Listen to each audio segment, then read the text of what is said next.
Hey, how's everybody doing? Market is Yeah, I'm now good. closed. What about you?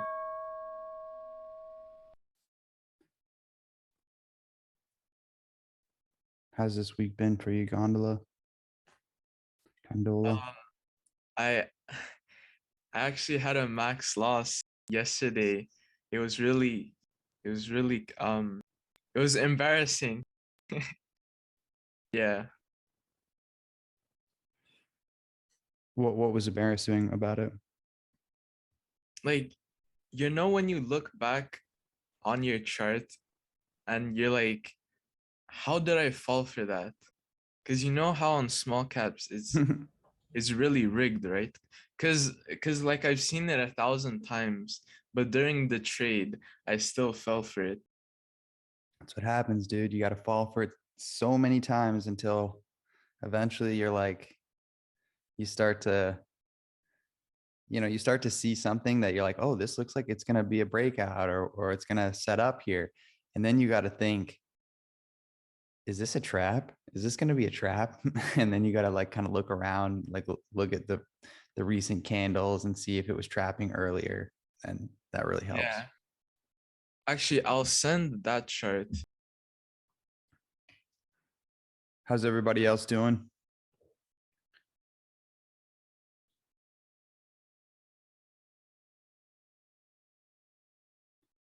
Anybody? Come on, guys. Flip on your mic and let's hear about your week.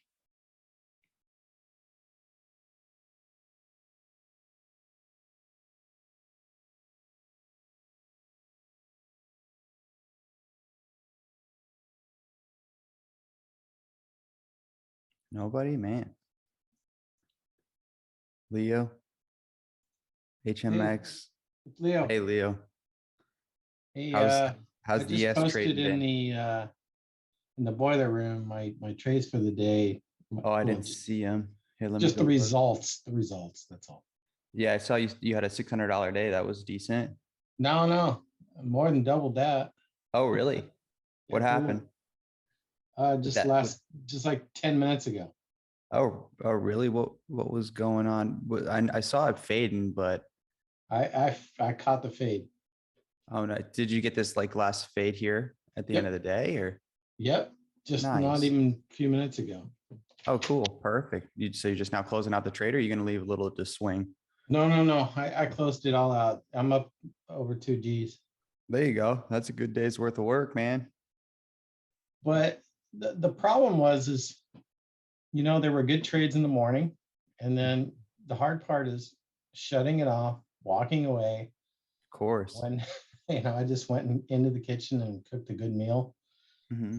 And then I came back at, I don't know, an hour before the close and it was so choppy. It was like crazy. Yeah, And then I found an opportunity and I took it. And sure enough, it worked out. perfect.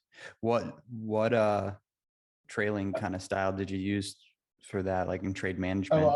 A total breakdown of the nine and the J lines. That's So all I'm doing right now. like you shorted it right around here. Yeah. And then like how are you holding the trade? Are you like kind of partialing through here No, or I'm looking at Bookmap and where the supply areas are. cool? And then I'm also looking at my TPO charts. But the TPO charts didn't come into play because it was such a liquidation break that it was happening so fast that there weren't any previous levels that I could go off for targets. Yeah. So I was just going off of Bookmap supply areas. Mm-hmm. I don't know if you can see the boiler room post that I had. I just don't have time to post all these charts and what I did.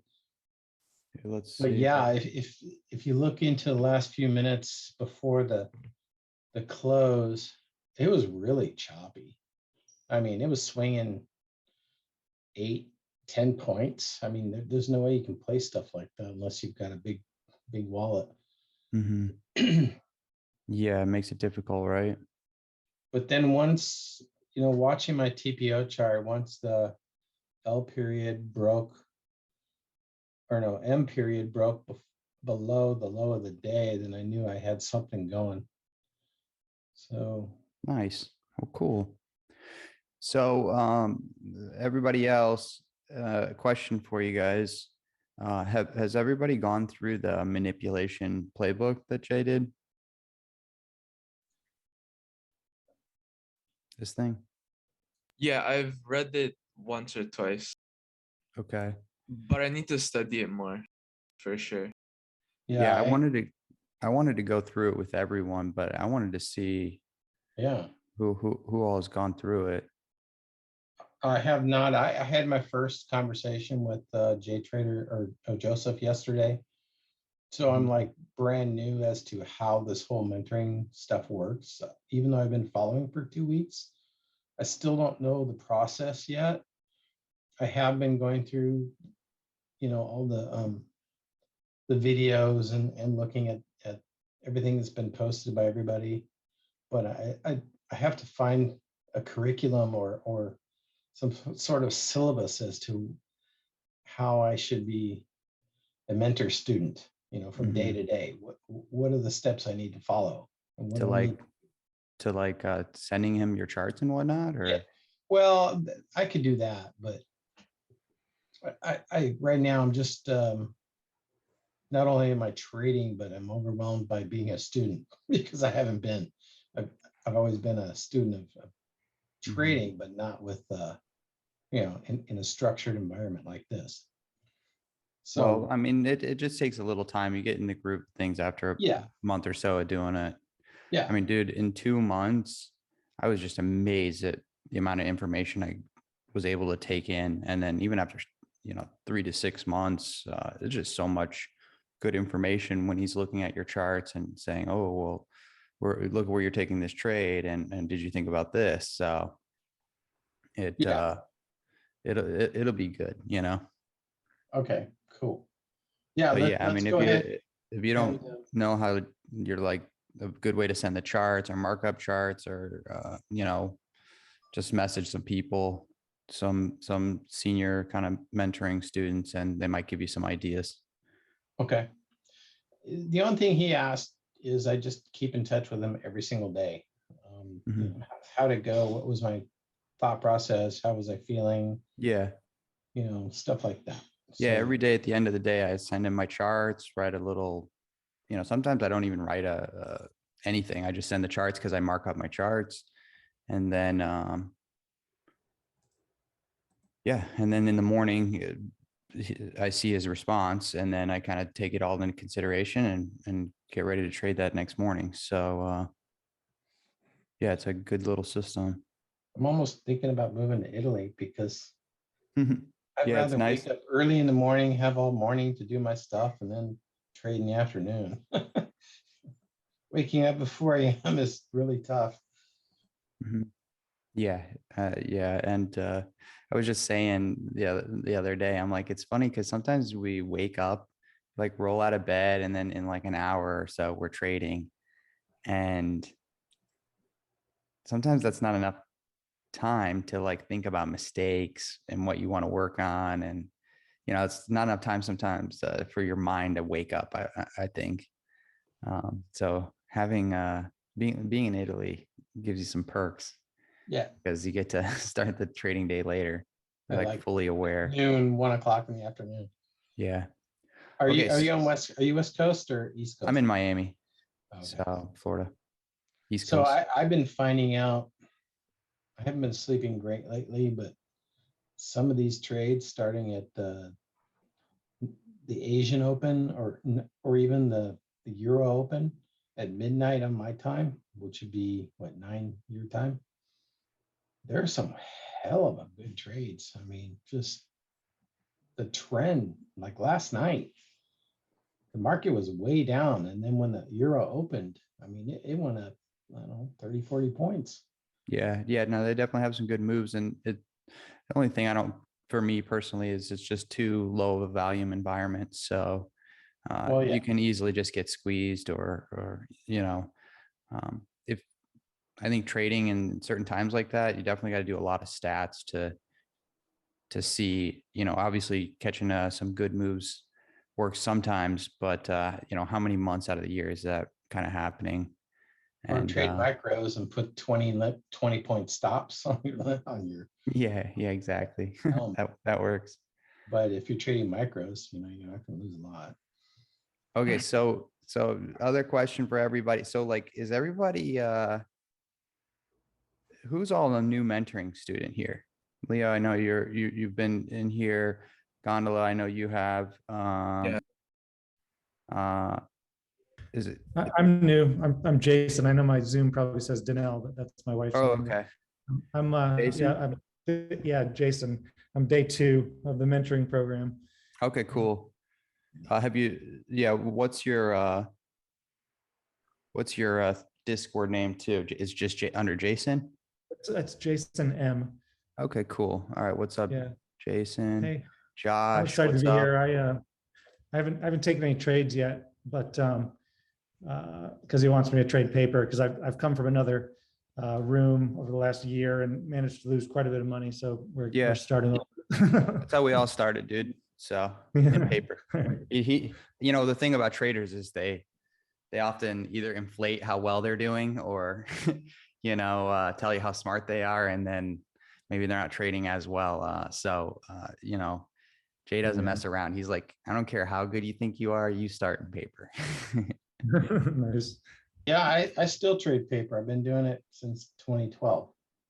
There you go. Yeah, I still take like, I mean, I have my morning till, you know, 10:30 or so where I take my normal trades, but then like kind of later in the day, if I'm testing things, I'll just put it into a simulation account to test things out. And Wait, not run up the comms. Leo, do you actually still trade paper? Because you made $1,600. He's sarcastic. Oh, okay. No, I do. Okay, I never actually do trade paper because when I'm unsure about a setup or a concept or something that's going through my mind, I'm not going to trade it live. Or if Yeah, I do, I'll trade Oh, micros. okay. I'll trade micros. that's a good So way you to do do it. trade live? Oh yeah, I trade live all the time right now. Okay, yeah. But I do also trade paper because there's times where I don't understand what the heck's going on in the market. Mm-hmm. And it, you know, is what I'm thinking, you know, going with what's going to happen. I don't know. But so if I'm not sure of something, either I'll trade a micro or I'll trade paper just to and even document what I'm doing when I trade paper. Mm-hmm. But I still do. I mean, it's sometimes just fun to do it. Yeah, it's definitely good to test things. And so, Josh, you said you were in another room. How long have you been trading for? Sorry, are you? My name's Jason. Do you mean Oh, me? Jason. Oh, yeah. I've been trading. Like I got into it last year for in like February, so just about a year. And you know, I came from the warrior trading room, which I think a lot of people do because they're, you know, they're pretty popular. But I Yeah. found that, you know, it was just kind of like on my own, like kind of, you know, of course Ross is a great trader or whatever, but like there wasn't really specific strategies that they teach. They kind of teach basics, and I found myself, you know, I'd have a couple really good weeks and then just have a total meltdown, you know, and over 2 days lose all of it and more. And you know, and because I wasn't confident with what I was doing, so when things didn't work, I was like, well, that strategy must not work. So I would just abandon it and try something else, and it was really frustrating. So I'm really happy to be. Yeah, that's good. Yeah, I mean, that's how it goes. Warrior traders, they don't teach you the best setups and strategies. Where what's nice about Jay's system is it's very methodical, you know, it's systematic, and it works really well, especially if you're tracking it and tracking your trades. And it will definitely give you really good confidence in what's happening with the market. Even before I started mentoring, I was trading pretty well, but after going through about 7 months of the program now, I mean, I feel very comfortable with whatever scenario you kind of throw at me and where the market might go, or, you know, an if then, scenario. If it goes up to these levels or if it's going to go down to these levels, how do you play it? What setup works and how do you handle it? So yeah, I mean, this is a good place to be. You will definitely learn quite a bit. Yeah, I'm really impressed with all the traders, I see in the, in the chat and all the trades that are posted. It's really, inspiring to see people doing it well with very specific process and not just, just hitting home runs and they don't really know what they're doing. And that they're probably losing it all the next day, Yeah. So Yeah, I'm really Eric, excited. are you in the elite mentorship with the Jay? What'd you say, Remen? The elite mentorship? Are you with the Am elite? I doing that one? Yeah, No, I was considering it because you get to, do a call with Jay once a week. But Right.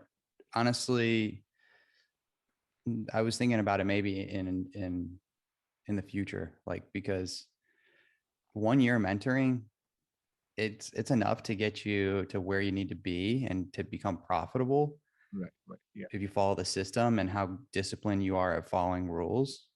But I mean, staying in mentoring and sending your trades to Jay year after year, I mean, you can't really beat that. I mean, there's a lot of value in it. So Yeah, um, that's true. yeah, Yeah. so I'm not in the elite, but I was thinking about it. Yeah, I cannot send my today's trade. It was a very bad trade for me. So normally, I mean, I don't know what happened. I was just trading puts with the SPY. So normally the red days are a little bit advantage for me, but today no. I mean, I just wanted to buy only 4 puts, but no, I ended up buying 16 puts. Maybe I don't know what happened with the hotkey. Maybe in the numbers in the order was not correct. I was just buying one by one each. But I was looking on in my trading system. I realized I have 16 puts and 10 against me quickly, so I just killed it. Oh, so you had 10 going against you? Yeah, yeah. So and my uh, stop key didn't work out. I don't know what happened. Yeah, that's no good. Yeah, that's But not good. those are easy fixes if it's just like some sort of hockey mistake. Yeah, But you were doing so good in through December and November and stuff. So yeah.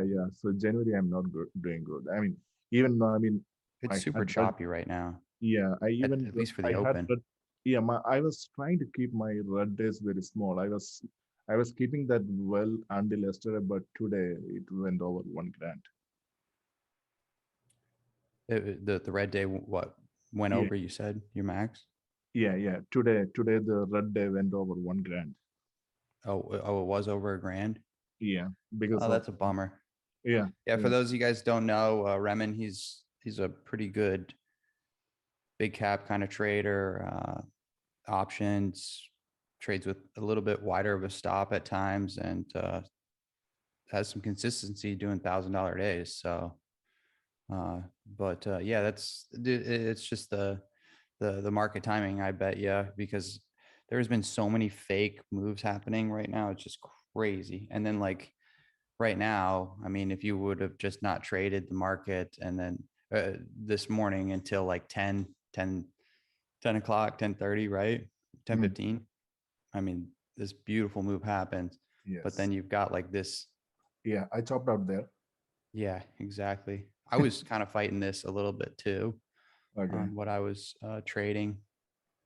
And a lot of the big caps were inside previous day range. So you got to size those down. I don't know if you've been doing that, but if it's inside previous day, it's not worth it to take full size trades. So sizing it down, especially in this environment, it's a really good idea. Yeah, Like you, and one more thing is, Eric. No, I mean, when we take just before taking the trade, just have a quick look with the hourly chart as well, so we'll get some more clear picture.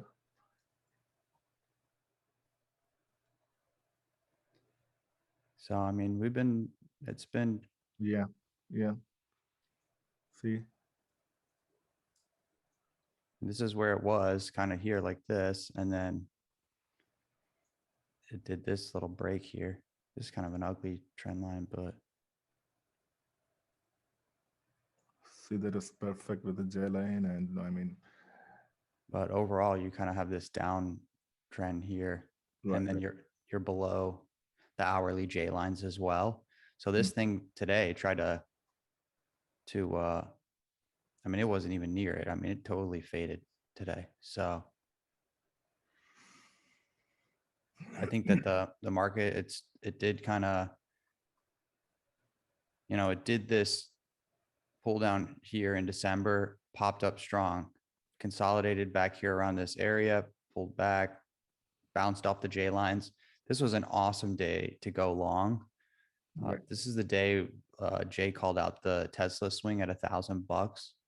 And I think it was this day, or I'll have to go back and look. I can't remember now, but this is a great day where the day opens up, sells down, and then the day turns from red to green on the day. And then this thing just ripped.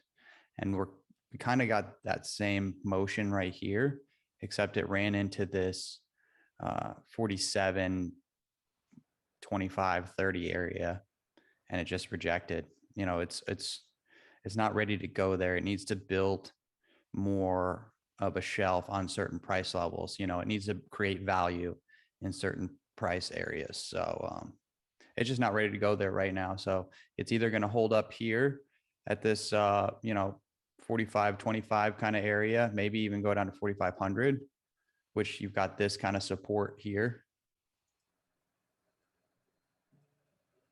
And yeah, we'll kind of see what happens with the market. But If you draw trend lines on that daily, we totally broke the bottom trend line from like down here, you're saying? from 4,200 area to our most recent low, not including today's low, but all the tails.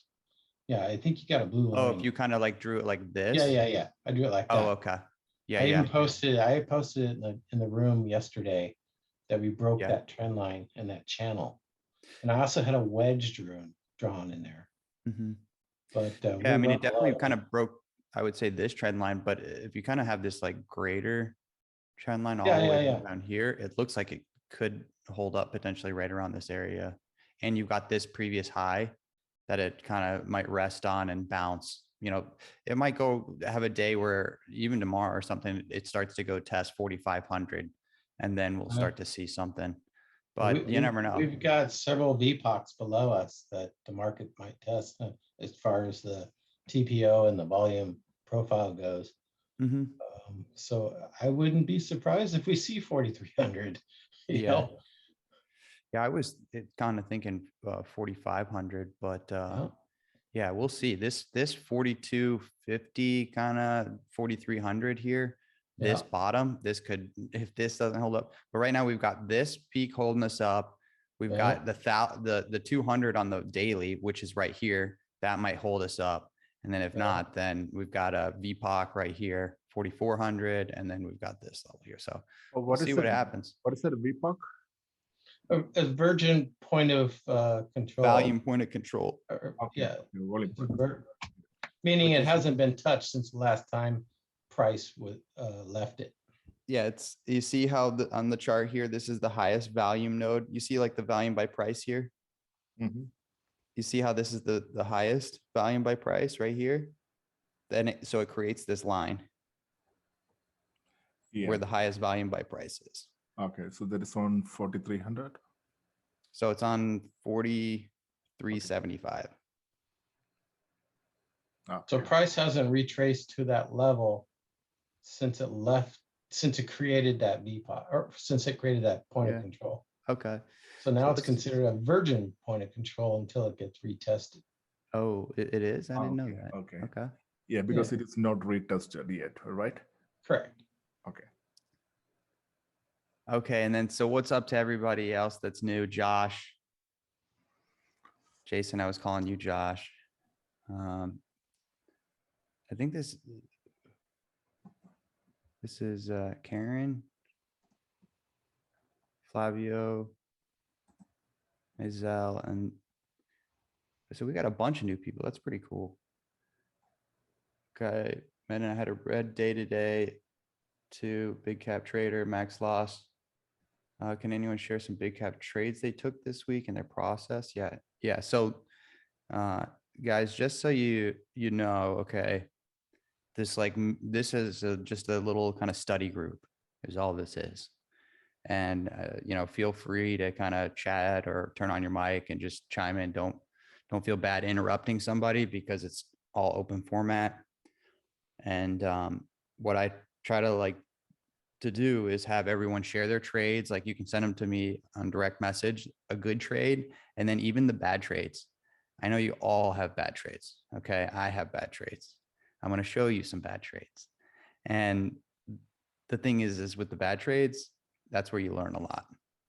So, when you look at somebody's really good trade, you can see their perfect entry and how they manage the trade very well. But sometimes you learn the most from the trades that weren't very good, because when you have everybody talking and sharing insight and explaining things that they see, it really helps. That's why these little study groups, we've been doing them for 6 months now or something like that. And yeah, it's really, really popular. Can I say something? I'll say 80 to 90% of my losing trades happen during chop. Yeah. And the most I think I've gained as a trader is learning to recognize chop. And when there's chop, there's no way you're going to win. It doesn't matter whether you're long, short, or whatever. If you're inside value and you're not trading the edges, or if the market is trying to find value and it's just going sideways, you're gonna lose your butt. Yeah. And so that, I even commented a little earlier that I had no trade, like maybe an hour before the market closed, because it was all chop. And then I commented, if you look in the boiler room, I said, "Oh, I found myself a trade," and I took it. But it's recognizing what is chop and what is not. Definitely. Yeah. I have a rule that if we're not making higher highs than, or a higher relative low, if I'm trying to trade in a trend and it's not quite making higher relative lows, then and I'm going long, I have a rule that like maybe I can try 2 to 3 times, and then after that I'm not allowed to trade whatever this thing's doing, because too often it's consolidating. You get a big run up, it consolidates sideways, and then you think it's going to make the next leg up, and then it just keeps going sideways. As traders, we always play with less and don't hit your max loss. And then takes you out of the game for the day. Yeah. So, as traders, we often think like the market either goes up and down, and then we don't always think that it's going to go sideways. So, it's good to ask yourself like, oh, I think it's going to break out, but it might pull back. But what if it goes sideways here? What is it going to look like? So for everybody, if you want to send me on Messenger, just click on my name, in Discord, and then you can message me your chart and I'll pull it up and we can kind of discuss it. Okay, let's pull up Gondola. Yeah. Here we go. 1 second.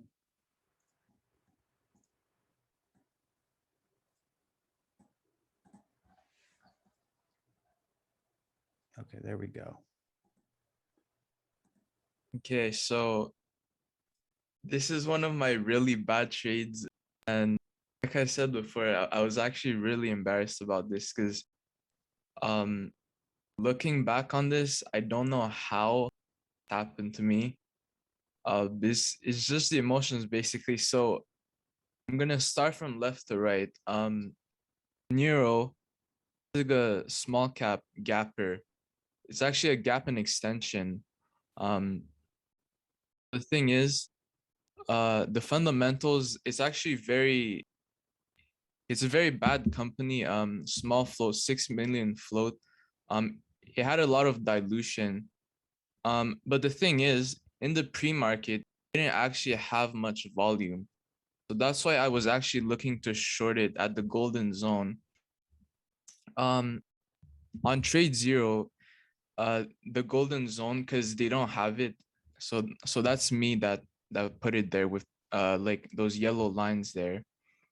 So you can see in the pre-market at about 9 a.m. to 9:30, you can see it was actually rejecting the golden zone.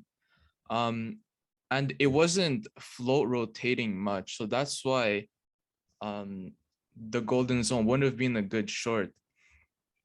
But because this actually squeezed, that was the first indication that it was actually rigged, that like a market maker was present. So if you see at the very tip of that, those yellow lines there, there's a big volume bar. So 300,000 volume came in there. And before this, there wasn't actually much volume. It only flow rotated like half the float. So then at the open, volume came in actually. So I was looking for a gap and extension here. I was looking for a pop of the pre-market highs, and then it just fails. So you see that a lot on gap and extensions. But I was more patient because I saw the volume coming in, and I was watching the price action, and it was basically too like the price action was too strong. So instead of doing a pop and fill, it actually went and it halted. So after it came out of the halt, I was looking for a short because Jay was calling it out. Usually on these gap and extensions, I'm not actually good at shorting parabolics. I'm usually better at shorting like the pop and fails, but despite that, I still did it. So number one on the chart there, this was actually a good short. I think it's just that I actually decided to put a stop, break even. Like I was up 1 hour, and so I didn't take any off, and then I decided to put a stop, break even. And then, but you have to remember that this stock is rigged, right? But before this, I didn't really know.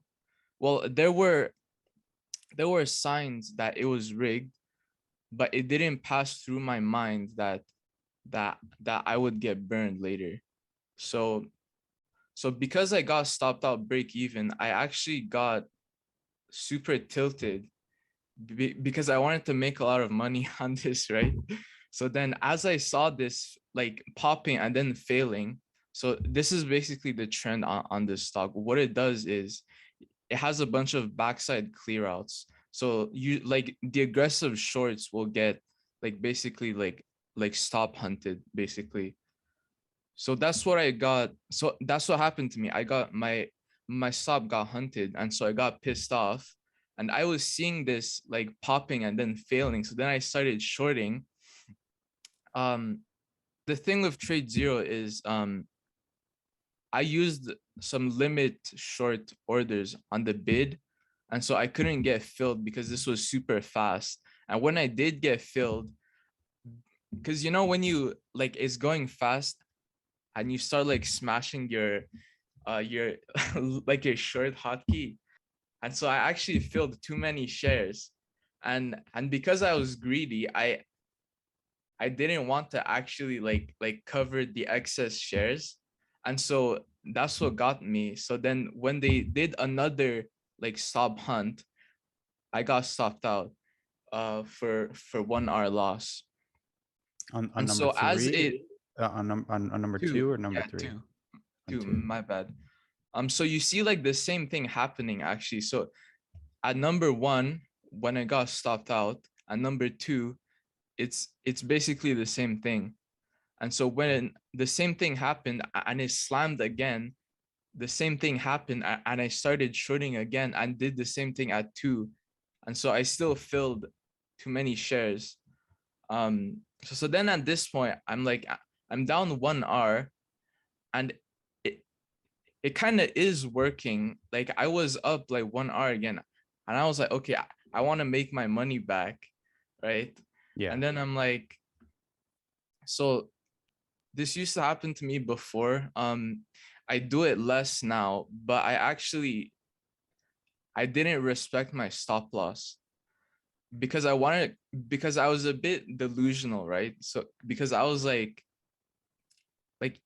even though this stock, it did a stop hunt 2 times, it's like my mind just forgot that it did 2 stop hunts and it's rigged.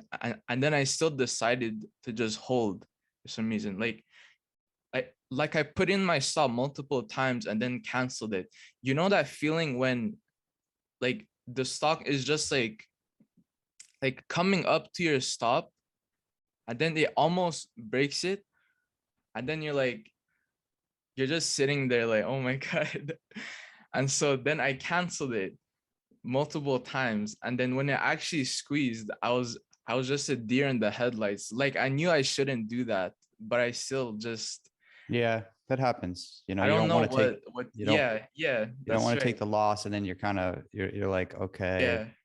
So And one thing that's important with so a few of the things is like one thing with your broker is mhm, definitely want to have a max loss.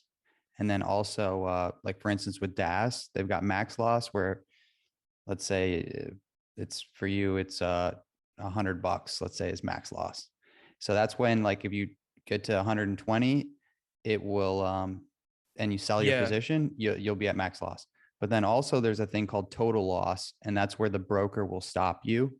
So let's say your max loss is 100, but your total loss is 150. And let's say that trade starts to run against you and you're like a deer in the headlights. If it reaches unrealized or in total on the day with the unrealized 150, the broker will sell it for you. So I don't know if your yeah. broker has that, but that is something that's really, really helpful. I mean, it's I extremely think helpful. Trade Zero has that, but I don't know if they have it for paper trading. Uh, But I I don't should, think it will for paper trading, but yeah, definitely going to be something you'll want to experiment with yeah, for sure. live trading. So Uh, look, Cobra and EduTrade will do that for you. yeah. So, I mean, the thing is, guys, is the market, it's like you're saying, and it's not just this one's rigged, they're all rigged, you know, to trap and to kind of use uh, fear and kind of emotion, you know, against you, you know. So the thing is when this thing is stopping you out, your stop is also where like a bunch of other traders are. You're taking the Yeah, exact for same sure. trade where a bunch of other traders. So they're not actually hunting your paper stop. It's just like that's also where a bunch of other traders had their stop. And at least on the big cap side, you know, everything I'm saying, I don't trade small caps, but I do know quite a bit about them being in the room, as you guys know, and I know the setups. But you know, some of the things I say, you can take it with a grain of salt because I'm a big cap trader. I'm a scalper. So these are just some ideas from, you know, my opinion. But with this trade right here, you had the right idea. The thing is your trade, you take this thing short and your stop loss is so tight that, you know, it's easy to get shaken out. A lot of these guys that Yeah, are finding a lot of success are using like they'll start with a feeler.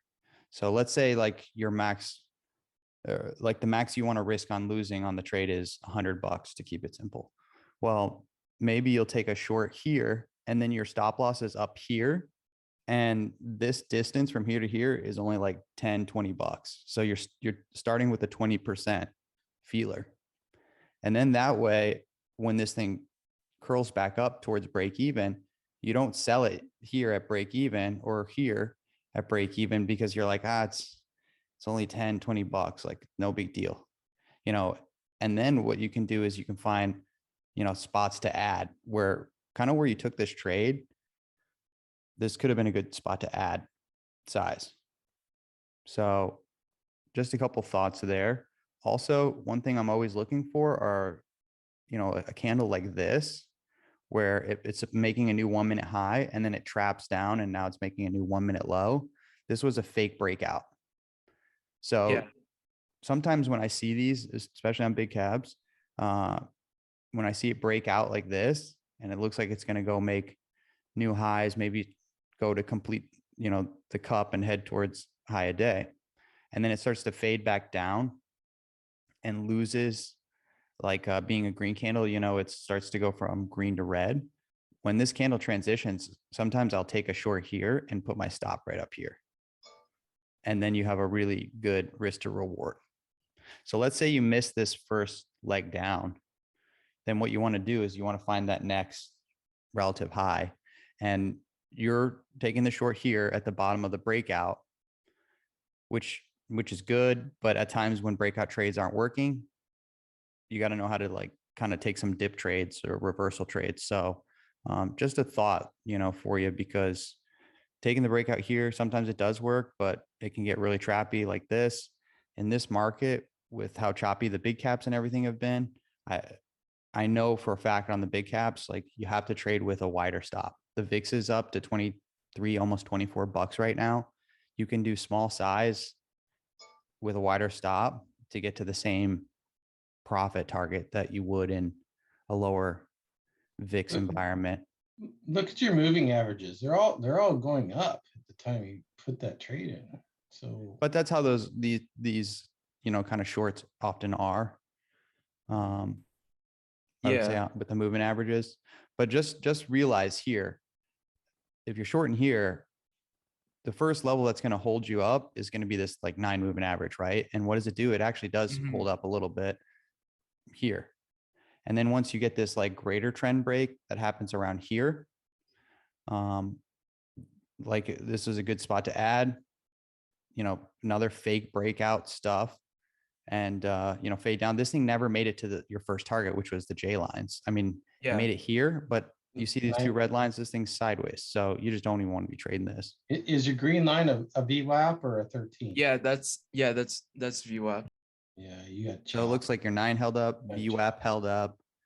Then this like previous relative high here held up, and it just never could even make it to the J line. So that was just a difficult one to trade. I don't know if anyone else has an opinion on it, but and then once it's like doing, I would say that you did a very good effort, and I commend you on all. Thank you. Put on this chart. I've been trading since 2012, so I don't have the patience to mark up my charts like you, but I can't. You learn from what you're thinking, and writing it down, you're going to learn, and you're going to teach us how to learn as well from reading charts like this. So I actually think it's bad for mentoring, because you know how Jay has a lot of mentoring students. I don't think he has the time to read everything on he my doesn't. chart. So No. yeah. So yeah, I kind of felt bad. He wants to look at what you were thinking when you took your trade and what you were thinking when you exited your trade. And he wanted to know where your stops were and what your targets were. yeah, I mean, you want to be able to explain That's it pretty clear to him. He can't read a chart like this. Yeah. The thing we can, and we appreciate your work. The thing is like, it is still good to mark up your chart like this and to journal it, because when you go and look back, let's say in a year from now, and you want to see how January did last year, this time, you're going to have a lot more information, 1, and then 2, let's say you traded 3-4 stocks and you mark all these up and then you send it to Jay. You're not going to get the best feedback or response. What I've found is that I still like mark up my charts. I don't do this much marking up, but I still kind of mark up my charts. And then what I do is I ask them a very specific question about one thing on there. So let's say it was like entry 1 or entry 2. And I would just say, hey, Jay, when this thing started to lose the 9 moving average and I shorted it at entry 2 here, how would you have played that? Would you have stopped out at break even here, or should I have held with a stop loss all the way up here, at the top of the candle?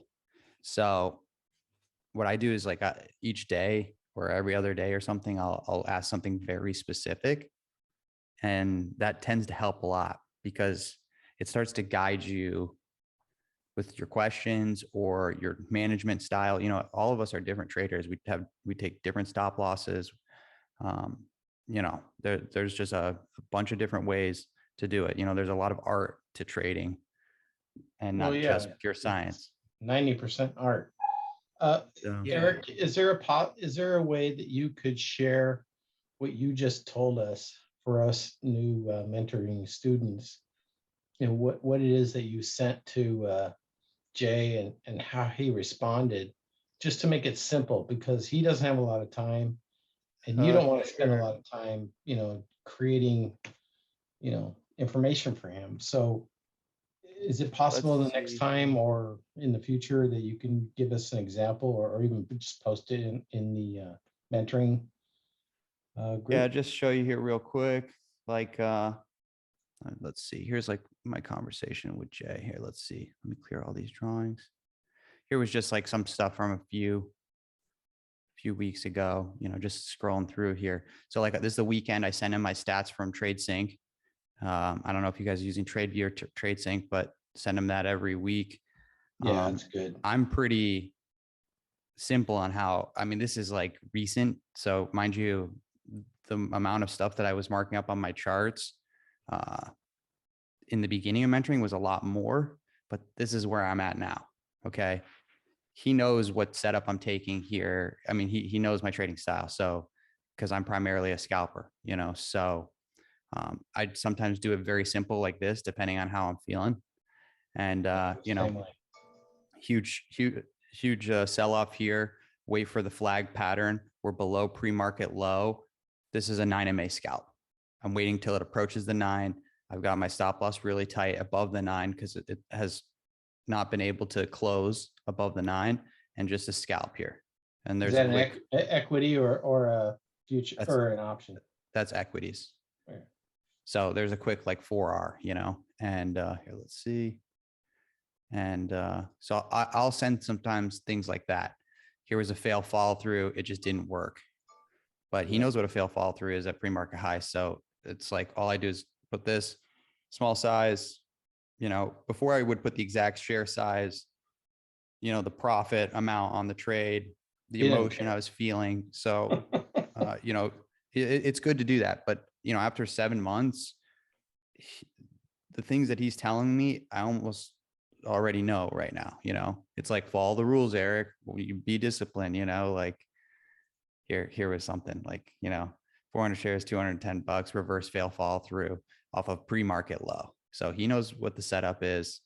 I just mark right here. Here's my stop. I use this software right here, Snagit. Yeah, it's great. And Great program. yeah, so it's just like a little software where you can kind of you know, mark charts up, you know, and put, oh, okay, you know. Just so you know, I'm recording this on Snaggy. Yeah, I know you guys. So, and by the way, you guys, with the recording, because everyone's always asking, oh, where's the recording? We don't record these unless you're personally doing it for yourself. The only time we record it is if we have a special guest. Okay. I am not a special guest. You know, everybody here is not a special guest. So it's like, unless we're inviting some, you know, 4 or 5 figure plus trader here, last then we week. record it. You know, we don't need to record me rambling on about whatever, you know. But for your guys' own personal, that's fine. So this is the software I use to take screenshots. You know, you can make it really quick and simple on like your trades, you know, things like that. Okay. So that's how I mark up the charts, and this is literally it. And then I will send him like some stats on the day. So I'll upload my trades into TradeSync, and then I'll just screenshot TradeSync, and then you know, he can see here. I had at 9:30 one win, 9:32 a loss, so 15, you know, 9:38, 10:04 this. So here was my trades that day, you know, and that's just how. So I sent him that. I sent him, you know, the trades marked up, pretty simple, and that's it. And maybe I'll ask him a question. So yeah, that's kind of, I'll like write him some stuff, but yeah, if I'm like writing, you know, some things, max loss, whatever it is per day, and then he, you know, this is what he does on the weekends. He'll tell you what to study, things along those lines. So, uh, look, I wrote Ford was a big disappointment on me today. I knew I had FOMO, so it wasn't my best trade after cutting it for a loss and watching it run. So like, you know, sometimes I'll just tell him things like that because look at this is like a trade on Ford. This was a plus under over this day, and I cut it for a break even. And then this was like a couple thousand or more dollar trade that I cut for $100 loss. That is how tight my stop is for $100 loss. So yeah, that one I missed quite a bit. So depending on the day, I'll send him things like that. Cool. Does that help? Yep, definitely. Remen, you already know all that stuff. Yep. Yeah, yeah. I just have to learn the process. Oh I yeah, mean, snag it, guys. Yeah, it's like for the software, it's like $40 forever. So it's pretty good, I'd well, say. I've got Snagit on 3 computers, and Yeah. it's just the best program. It really Yeah, works if well. you And then want, you can also store everything to a cloud yeah, it's all in the storage cloud. now, so you don't have to have it on 3 different computers or whatever. It all Yeah. goes to the cloud, and then from any computer you can see whatever file you just logged or whatever video you just recorded. So I just like keep these like couple favorite items here, and then I can mark up a chart in like 2 seconds. So that's how I like to do it. But for everybody that's new, you got to do a lot more marking up the chart than just long here. You know, that doesn't quite fly. So and Jay knows how much discipline and work you're putting in, you know. So yeah. You got to give a reason why you went long. Yeah, yeah, exactly. So so that's that. Let's see here. I wanted to go through this manipulation playbook, but there's not some of the regular small cap guys are not here. I'm sure Mac went through it, but he's not here right now. Okay. But here, let me pull up some more charts. Is anyone in the room here use what's it called?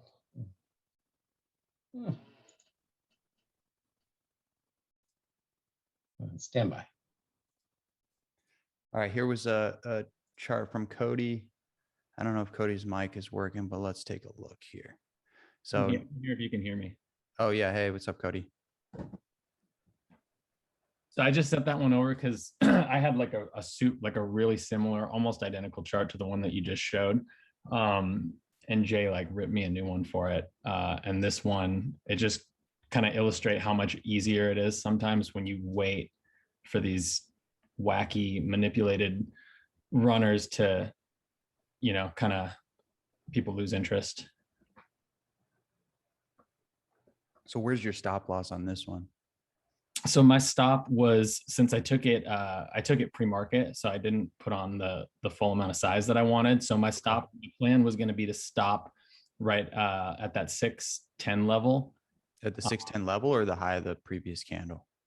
Right above the high of that Okay, green. so just okay, Yeah. and then you And got then- the moving averages too, the J lines. Yeah, and so I was just going to see if I could get some when the market opened, and then see if it pushed up there again and rejected, but it just never did. Mm-hmm. Yeah, it's one thing I've noticed with the small caps is we get these times where maybe for a month or so there won't be very good setups happening, and then there will be another month where the setups are like so good and they fade all day, and all the big cap traders are jealous because it like is like the easiest trading it looks like ever. I mean, all you do is you like short the golden zone and then thing fades to your price targets. There's not a lot of thinking that happens. It's just like you follow the plan.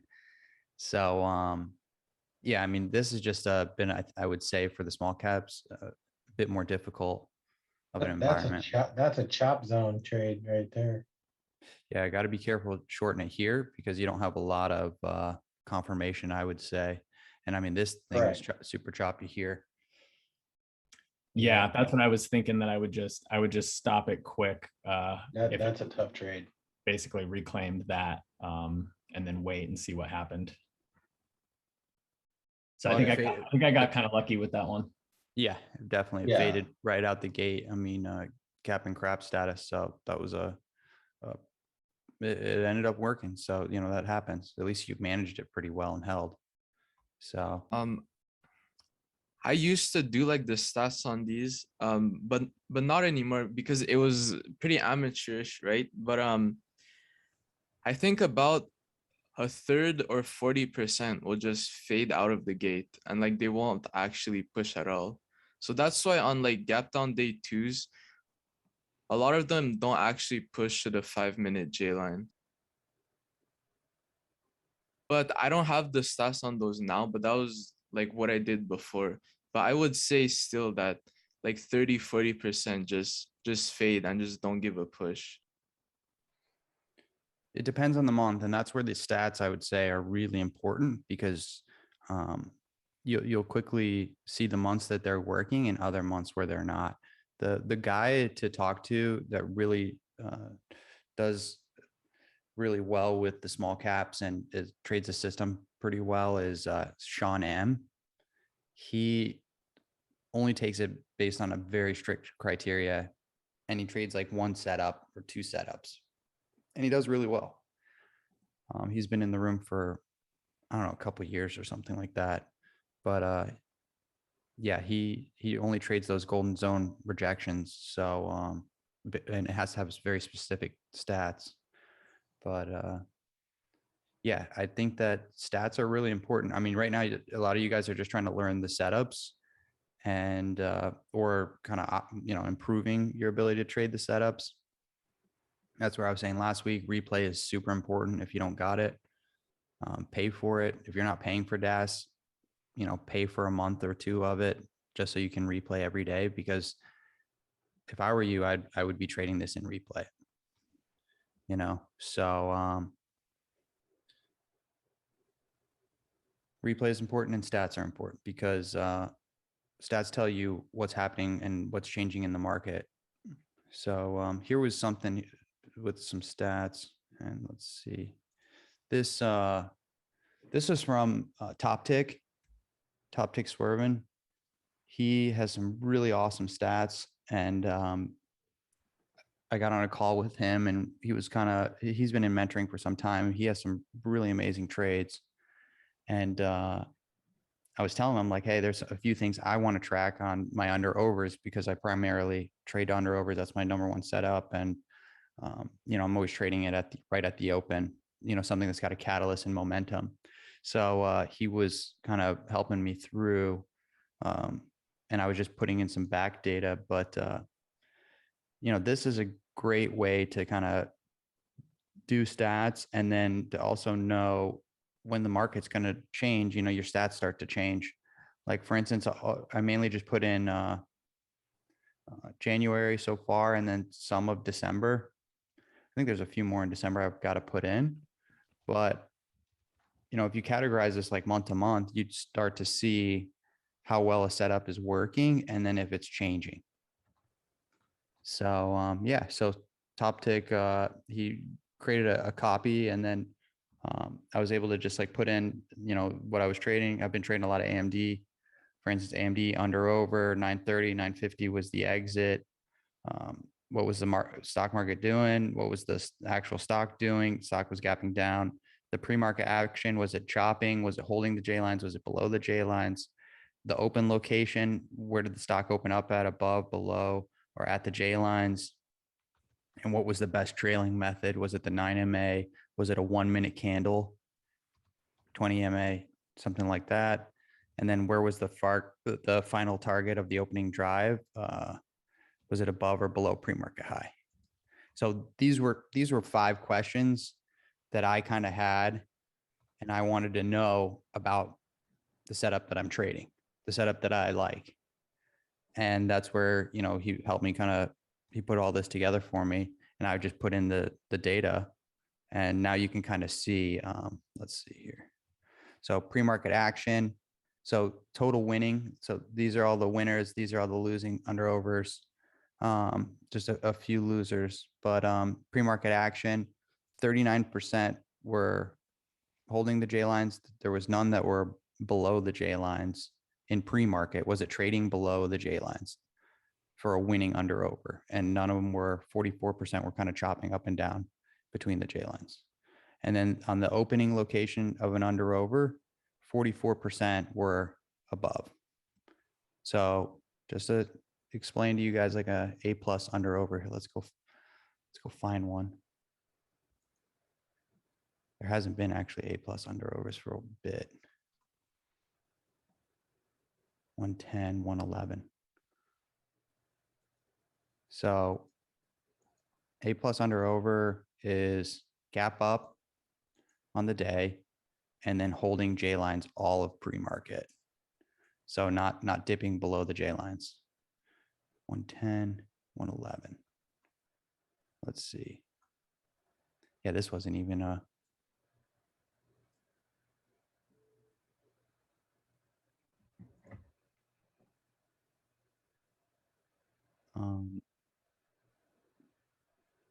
one sec.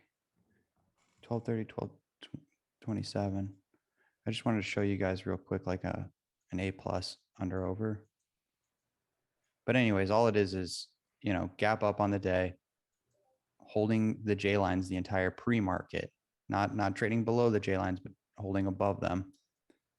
So did you get any under over in recent days? I mean, in January? No, not really. I mean, I kind of trade some in the recent days, like this past Friday and Thursday. Let's go look at that.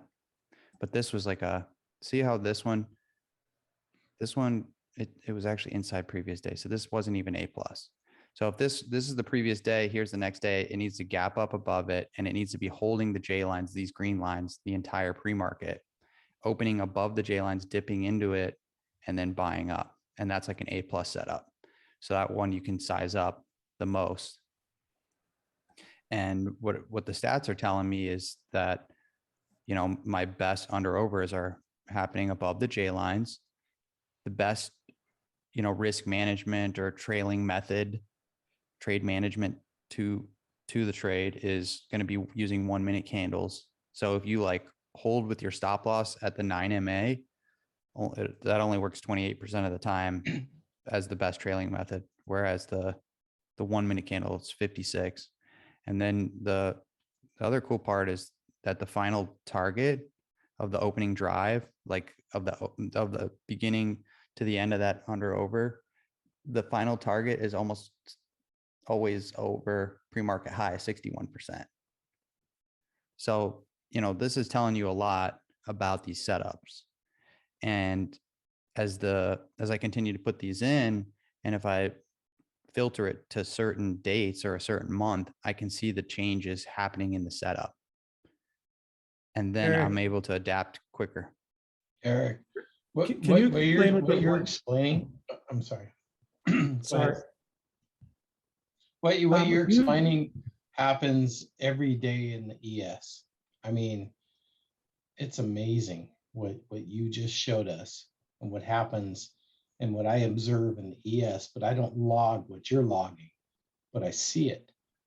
So Yeah. And you're a futures trader. Mhm. This can work very well. Yeah, for sure. I mean, you guys, I'm not going to, and if you look at top ticks spreadsheet, every entry, because I asked him, I'm like, dude, how long does this take to do? And he's like, oh, I do like 2 or 3 entries a day. Every entry takes 5 to 10 minutes to put in one entry. And he's tracking fib levels. He's tracking everything. And it's really cool. I mean, it's really great stats. And he has the patience to kind of to do that. And he's really talented with it. And so I was like, okay, let's make the dumbed down version, the simplified version for me, because I'm not going to sit there and put in that much data. I just need to know a few things. What is the best trailing method for my setup? Where are my final targets typically going? And, you know, anything else that you can tell me about the pre-market, what the actual market is, like, are we inside a previous day range? So Eric, can you explain what the 1 minute candle trailing method is exactly? yeah, so let's see here. So just, and then this is where it gets like kind of personalized, right? It's not a perfect system, but let's say this AMD under over on Friday the 14th. Best entry was 9:30, exit time was 9:50. This was a 9 MA trailing. Okay, so then let's look at the 13th. 9:33 entry, 9:35 exit. 1 minute candle is the best trailing method, meaning if it's going to make a new 1 minute low, you should be partialing. So let's go look at this real quick. Where was it? Okay, here's the 14th. Let's see.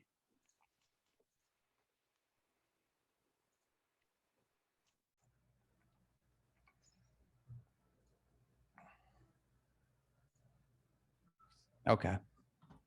So you guys keep in mind, I am a scalper. So my trades are very quick, and that's just the way I trade. So zoomed in here because I'm kind of like super zoomed out on this screenshot, but this is an under over happening right here.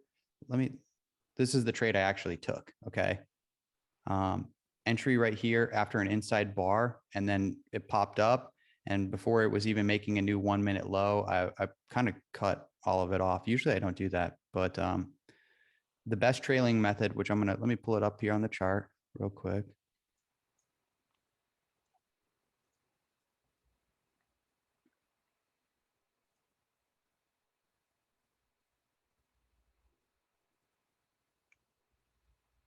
I don't know how to like increase the speed of the scroll wheel.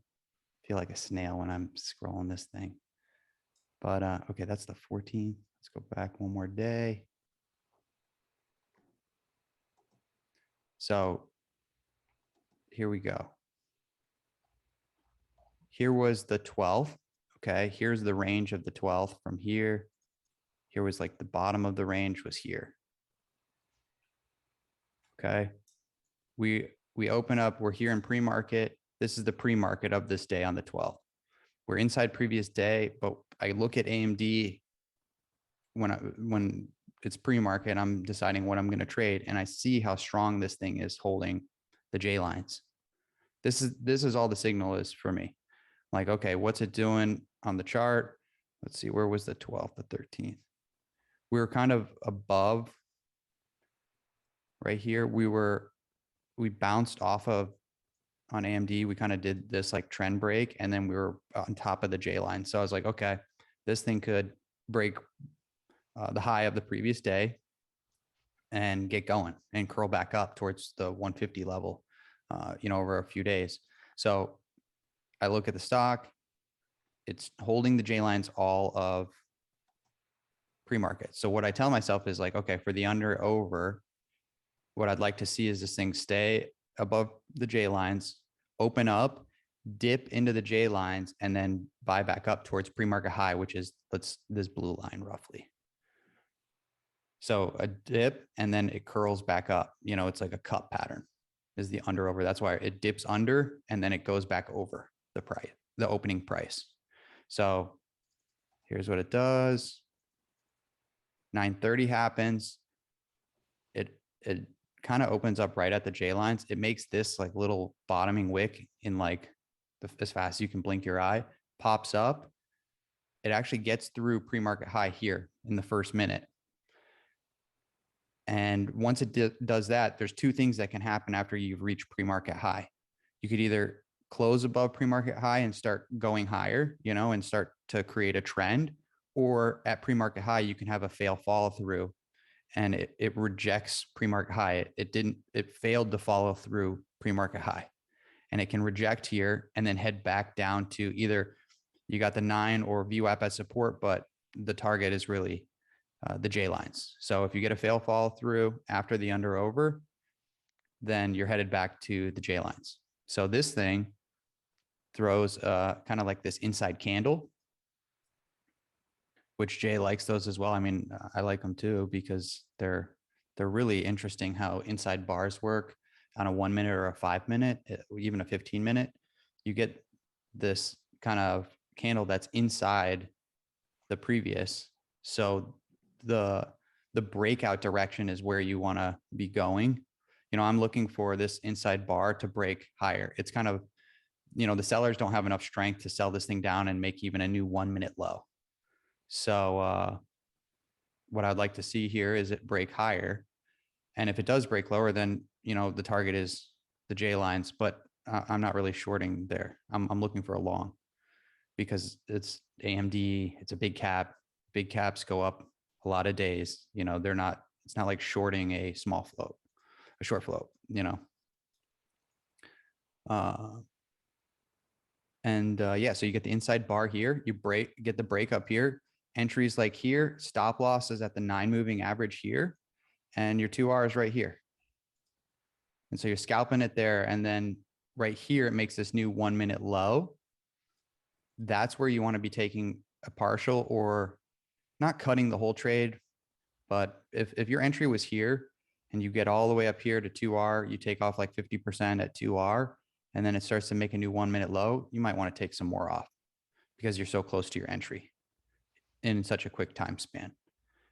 Because if you use the 9MA as your stop, you're going to just be stopped at a break even or even for a small like give back. But if this thing ran for a little bit, then maybe you're wanting to use the 9MA, kind of like on the 14th, which is the next day. So does that make sense? Using, you got two types of trailing methods, either candle by candle, whether it's 1 minute or 5 minute, I use 1 minute, or pivots. You use pivots like previous relative low is where you move your stop up to, and then you're kind of using something similar to like the 9MA. Does that make sense? Yes, thank you for explaining that. Yeah. So when you enter a trade, what you need to ask yourself is, am I doing a bar by bar management, or am I using pivots and I've got a wide enough stop to let it run up, make a pullback, hold a level, and then curl up even more. And then you move your stop loss up to that previous relative low. So like here was the next day on the 14th. Looks like it like gapped down or something this day. Oh, it sold off really heavy that whole day. And then it was making new lows here. So what was interesting on the 14th here was that it was trading below the J lines all of pre-market here. And it's like was heading lower. So this is not an A plus under over because we're now below, right? You've got pre-market low right here. Maybe a little bit higher, but yeah, roughly pre-market lows right there. Trading below the J lines, it rejects the J lines here. And what does it do right before the open? It gets above the J lines and above this kind of previous level here. And this thing just opens up and just rips up. And if you were using a bar by bar trade management and you took this dip and buy back up and you got in here for the breakthrough, kind of this moving average here, VWAP, the 9, it was all clustered here, and you're on top of the J lines. So if you were getting in long here, smaller size because it's not an A plus setup, and you're partialing here at 2R, you could partial more at the new 1 minute low, but the actual better trailing method would be using the 9, because this thing like never breached the 9 moving average. So you would just let this thing run until it does break the 9. And then you would end up holding this trade like here, or maybe you would have cut it off here when it closed there, but it never closed below the 9 moving average. So if you're doing bar by bar, which based on the stats, bar by bar works 56% of the time. I don't know why this is 28%. I got to ask him about that because we were just recently working on this, but 56% of the time, 1 minute candle or bar by bar is the way to go. And then you get this other situation where if you use the 9, you're just going to make so much money. Like if your entry is here, your stop loss is the 9 moving average here, and then you make it to here, there's like 10, 20R or whatever it is, So that's why these are my favorite setups. It happens fast. You either lose really fast, or when it does work, you're like done trading in like 2 minutes on the day, you know? So yeah, so that's that.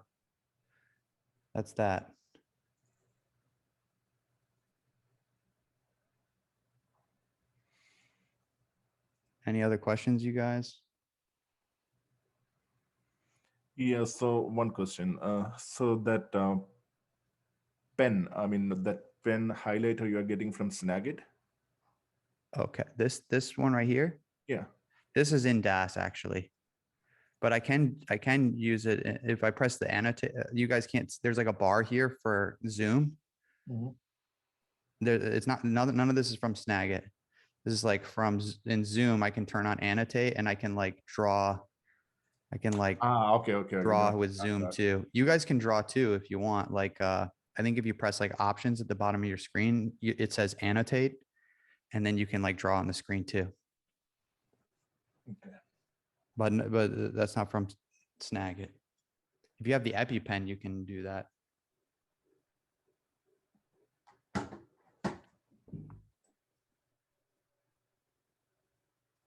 What was he asking? You went long there to follow the trend? I wasn't paying attention when he said that. I don't know where he, what time, when, or where he was talking about that.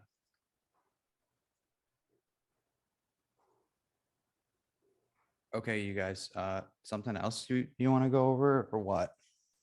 Or is everybody like mainly small cap traders? Can you tell me what Jay means by tech chart? Where did he say tech chart? In the boiler room today? I think he means technical chart. Yeah, the technical, right? Oh, tick chart. Yeah, the tick chart. That's like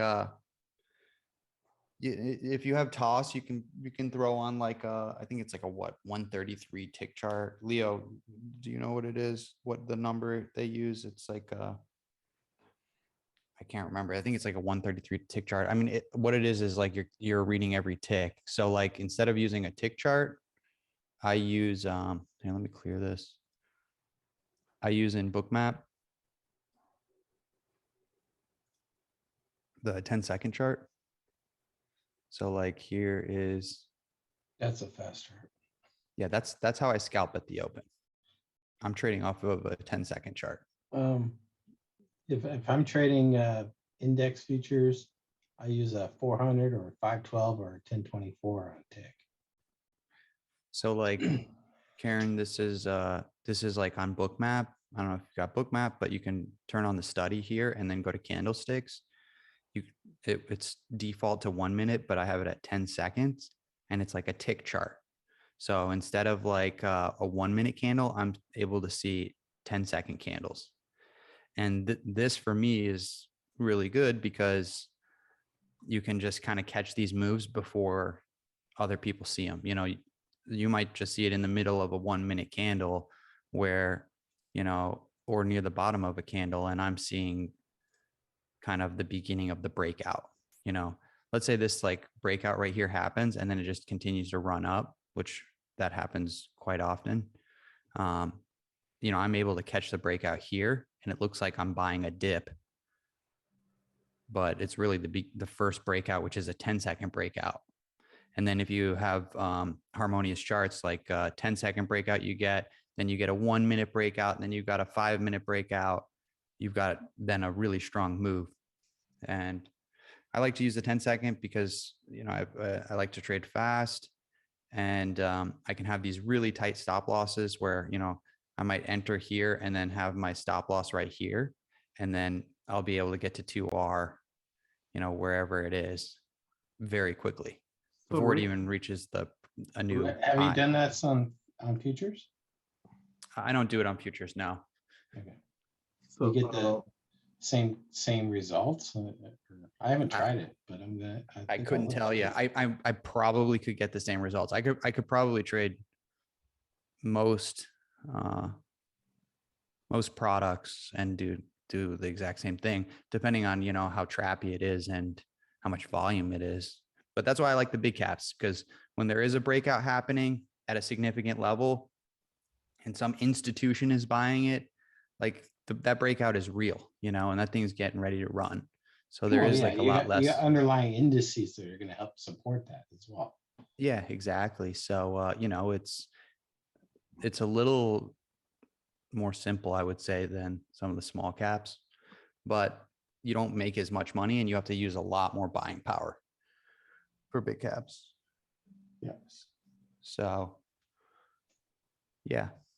So Eric, you said you're using 10-second candles in Bookmap, right? So are you using 10-second or a thick chart? It's just a 10-second. It's just a 10-second, but it's kind of like a tick chart, but not quite the same. Okay. Okay.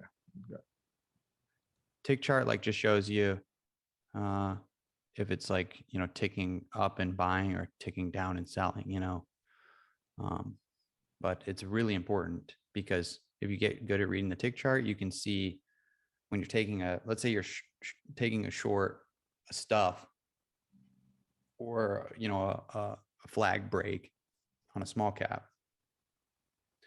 If you're watching the tick chart with it, when you enter, you should see increased volume, increased selling on your short coming in, and that tick chart, you'll be able to watch it and kind of have more confirmation to your setup.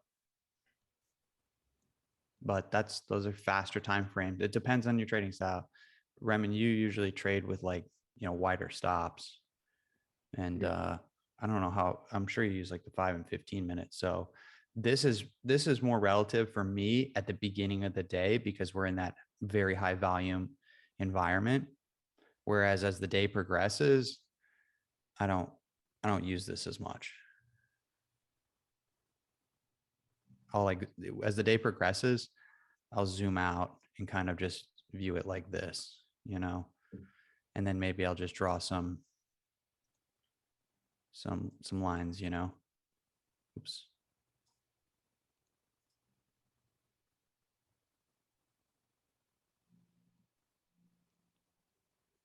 I'll just kind of do something like this.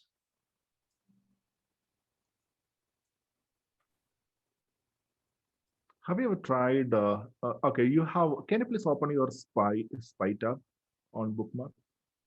Okay. Yeah, because I mean, in my Bookmap, I see spy as a little bit weird. I mean, of course, that is my configuration thing. I was not able to see the proper heat maps in spy. Let's see. I don't even have the candlesticks turned on. Let's put maybe 250. Okay, I disabled that. Yeah. Maybe that's too much. But for spy in Bookmap, I always see like, no, I mean, it's like a fireworks going on in the screen. There are a lot of movements, right? Yeah. These are all algos, but it Yeah. looks like you got a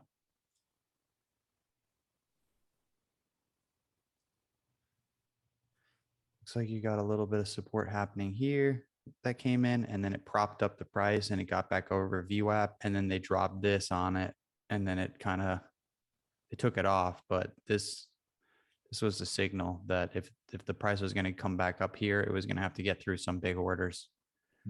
And then this thing just rolled back over. Let's see. Yeah, and that was really it. Oh, it looks like they put a little bit of liquidity here too.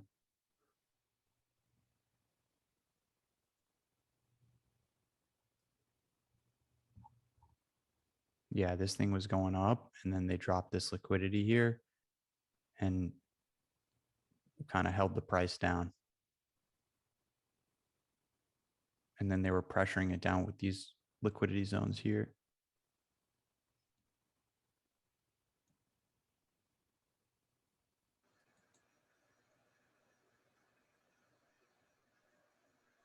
Any other thoughts, you guys?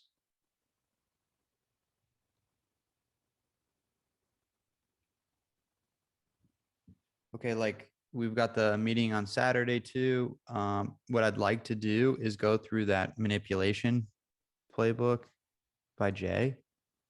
I don't know who all has gone through it. We will next time, but I want us to go through this whole thing together and let's discuss it. You know, that way we can kind of all review. I don't know who all went to college or school, but you know, how you have a study group and you go through the assignments. That's what we're going to do. Yeah, it sounds like a plan. But I don't, I'm not going to be the one to read this thing all off to you and teach everybody this. So for everybody that's new or whatever, get your mic working so you can participate, because, you know, I do this to learn as well. And yeah, I'm not here to teach you guys. So, I mean, I have no problem sharing and teaching, but I'm here to learn from you guys as well. Because I know even if you guys have just started in mentoring, you guys have been in other groups, you guys are seasoned, you know things, you know, and that's what trading's all about, is kind of learning everything, right? Yeah, no problem. For sure. Yeah, Real quick, I have what's a, I have a question. There you are. What's up, Mark? sorry, I've been busy these days. What's this? What do you want to do Saturday? This is Maybe I the could help. manipulation playbook. Jay set that out in the boiler room or whatever. Yeah, here under exclusive content. Okay.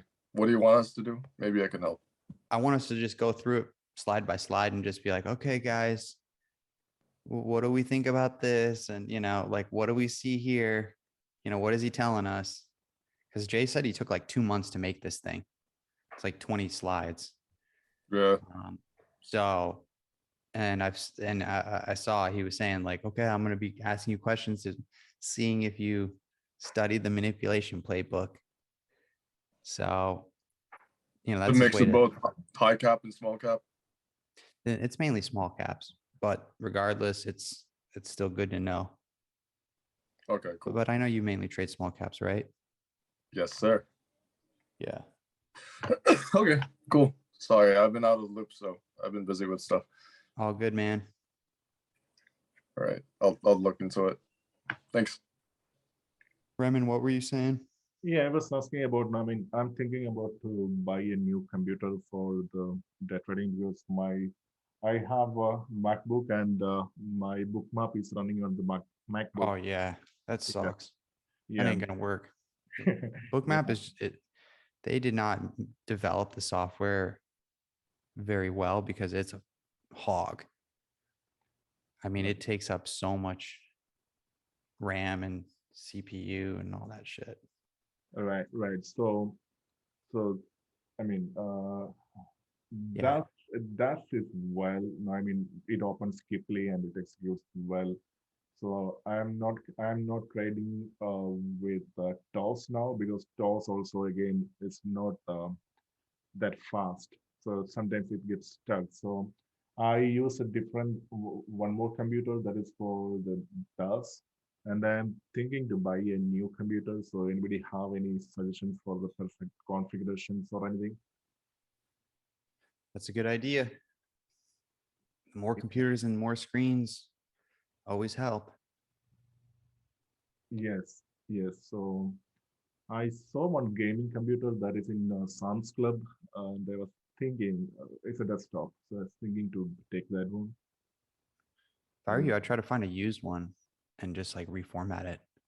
Because I mean, it's like if you have enough RAM in the computer, 16 gigs or above, you can run Bookmap pretty Oh, easy. But okay. all the other programs, like trading programs, are not that intensive, I would say. Yeah. Yeah, but no, I always have a look with the trading view screen charts. So because I don't know, I like trading view charts. I don't know why I'm focusing on that one, but maybe my screen time is more on trading view, so maybe it's a habit to me. The Yeah, screen time is more on trading view compared to what? compared to the TOS chart. Oh, compared to TOS, yeah. Yeah. Well, I think that, yeah, with TOS, it's like the way it's all formatted, it's kind of nice to glance at it, get a ballpark of where you're supposed to be trading, you know, but Yeah, yeah.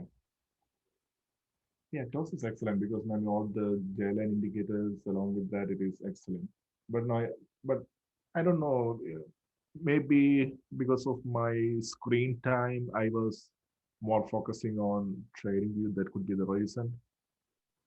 As just not still sticking on trading view. Yeah, so I mean, yeah, so there is a reason I wanted to have one more computer. So adding a little bit more arsenals. Yeah. What I think I can't remember who was saying it, but they were saying how like the more screens is like more real estate. Exactly. So one screen, we can leave only for Nasdaq and Dow Jones and S&P 500. So we can have a picture. I mean, instead of toggling all the screen, I mean, single screen toggling with multiple charts. So one fixed screen for the market itself. So that is the reason I'm mostly trying to take trade on SPY because I don't have to look anything else. So you have mainly been trading just by? Yeah, these days I'm just trading only SPY because no, if I trade on any other things, no, I have to look on the how the market is behaving. So I'm trading on the market directly, so I Yeah. can understand how it is going. Yeah. Have you considered micros? I mean, the I ES micros are follow the SPY like really close. Yeah, it's the same thing, right? Yeah. I mean, I trade micros all the time. oh, Eh, micro. eh, What is it? Yeah, micro ES. It's the Okay, commodity. okay, okay. Instead of just the ES, which is just the contract. Yes, right? Yeah, they have the Yeah, micros it's instead of 1/10 the the mini. size. Okay. So if you're trying to, you know, figure out a concept for what kind of a trade you want to do, you can always use a micro to to test, because getting in and out of SPY, yeah, I mean, you've got. Are you trading future? I mean, are you trading the SPY itself, or are you trading the options on the SPY? No, I'm just trading SPY itself. Okay, so you're pretty. Yeah, I mean SPY options. Yeah, SPY options. SPY options can be a little wide at times depending on volatility. Yeah. So if you have a theory that you want to try out, try an MES, try the micro. Yeah, It follows it really close. Yeah, I did some paper trading with MES, but then I really tried with thus. I think my subscription, I did not include that features, all those things, so it was not allowing me. I just tried, but thus it's not allowing me. Yeah. Well, the problem we have here in the US is that we're, you have day trader, Yeah, the PDT rule. yeah, you can't always trade equities in and out unless you've got a $25,000 account. But with futures, there's no limit. You can Yeah, in and out of futures you can, and with your margin. Yeah, in features there is no time decay concept, nothing, right? Theta, Vega. Correct. Yeah, okay. Sure. Yeah. As long as you can meet the daytime margin, you're fine. And then if you can meet the overnight, if you're going to hold a position overnight into Globex, then you need to have that margin as well. Okay. Otherwise, I have to close it in the day itself. Is that right? No, yeah. I mean, if you go to TradeStation or NinjaTrader or EduTrade, they'll give you a margin, that's like 25% of what is required, as long as you're trading within the margin you get daytime. on the E-mini is like, it's more than 4x. It's a lot. Yeah. But if you have to hold it overnight, then you need that margin in your account. Otherwise, they'll close you out. Okay. Okay. Yeah, my account is just a cash only account. I mean, my account is a small piece account, so Yeah. I did not fund it well, so I'm still keeping it as very small. So even though I made it as just a cash only account, so I can trade. So that PD2 rule problem, I don't have that problem. If you Right. keep your account that's margin only, and if you're trading option money will settle overnight. You can trade next day. Yeah. Well, I mean, let's say you had $5,000 in an account. Oh, sorry. I have to take this call. I'm sorry. You're good. Okay, guys, anything else you want to go over today? I think I'm good. Hey, Eric, I have a quick question if anybody could help. What's up, MJ? Sorry, I'm driving too, so Oh, you're apologize for the good. background noise. But my VWAP on Bookmap doesn't match DOS. I mean, it's not even close. Is anybody That experiencing happens. the same issue? It's from the anchoring point. I can't remember what the reason is for that. I don't know. I don't use the Bookmap or the VWAP and Bookmap. So, That's No. Okay. that's because, can you hear me?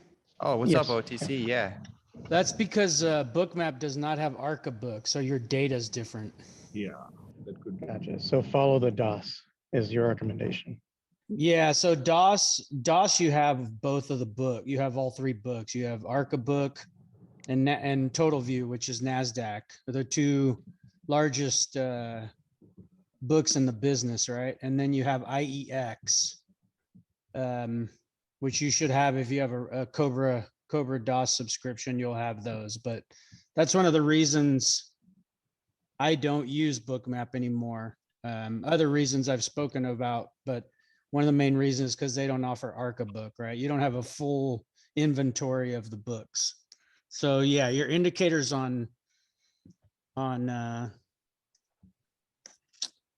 different platforms based on the data you have are going to be different, even between TOS and Thinkorswim and Cobra's DOS or Centerpoint's DOS. You're going to have slightly different data. But in this case, you're seeing such a variation because there's no ArcaBook. Gotcha. Yeah, today was trading Neuro, and it was, what DOS is showing under VWAP and Bookmap was showing over VWAP. It was the widest I've ever seen it. But that I would am explain it. using Bookmap from TD Ameritrade at TOS.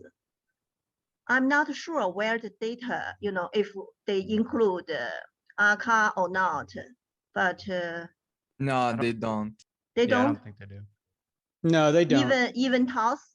Because it's not TOS's data. The contract is from Bookmap. So Oh, okay. Cobra DOS has a contract directly with NASDAQ, with ARCA, with IEX, Yeah. and then Centerpoint has a contract with them, et cetera, et cetera. So no, So even TOS's Bookmap is contract with Bookmap. TOS is completely different because it's not a direct access. So they're not even going to have, they're not going to have the same source data. It's a third party. So think of it as if DOS is a direct access distribution, like you're going to the warehouse Yeah. to buy, Yeah. let's just say you're going to Sam's to buy your goods. Well, TOS is going to whatever your retail grocery store Oh, to okay. buy their goods, and then they're Yeah. passing it on to you. That's why it's not good to day trade with TOS, right? Because it's slow in terms of Okay. executions. Yeah, but I just use the Bookmap from TOS. Yeah, that's a good way to go. 'cause It's cheaper. much cheaper, only $40 per month, and nothing else. Yeah, that's No that's definitely a data good way. fee, and no like a subscription to Bookmap, and but the chart is okay. Yeah, that's a good way to use it. The only downside to using Bookmap with TOS Yeah, is that you don't have replay. But if Right, you right, really right, use it, right. then who cares? right, yes. Right, I mean, you you're save like $100 or something like that every right. month. Yeah, save That's- $100 per month. OTC.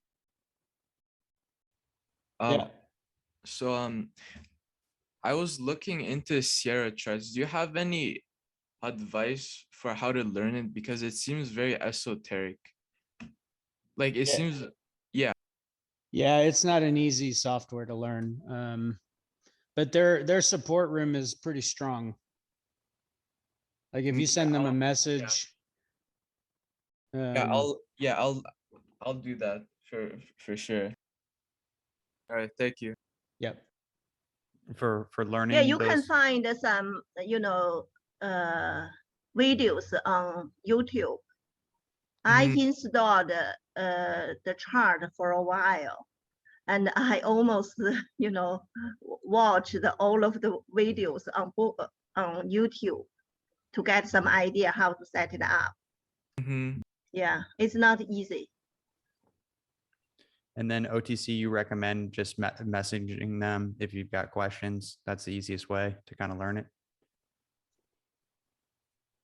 In terms of learning Sierra, yeah, I mean, I can share a chart book with those who end up subscribing. And you can upload my chart book and just kind of go from there. But yeah, their support room is pretty quick to respond. And there's not a lot of content on Sierra charts on YouTube or on Google. You have to Right. go direct to their support. Yeah. But yeah, how I did it is I got a chart book from someone else, and then I tried to create my own chart book 3 or 4 times, but then just to get a basic understanding.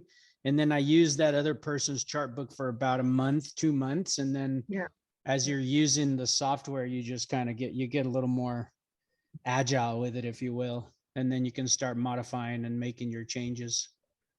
But yeah, it's not, I mean, I'm an engineer by education, by trade, and I struggled with learning that software. So, and the guy who created it, probably smarter than the average bear because it's not user friendly. Typically when softwares are that robust and that useful, but are not user friendly, they're created by a pretty smart fella.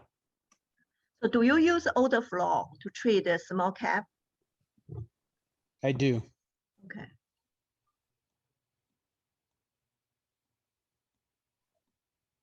But he doesn't use Bookmap. He uses level 2 and time and sales, right? OTC. Right. Right. I use the order flow because it's basically volume profile, but with the transacted volume on it. And then I use traditional tape and level 2 for entries. Did you trade Nero and BBIG? I traded today I traded Ford, the fake breakout at the open. Oh, really? Yeah. And then I traded VAX, VAXX, which was a halt and fail. And I traded BBIG and GMVD. I'm still in GMVD right now.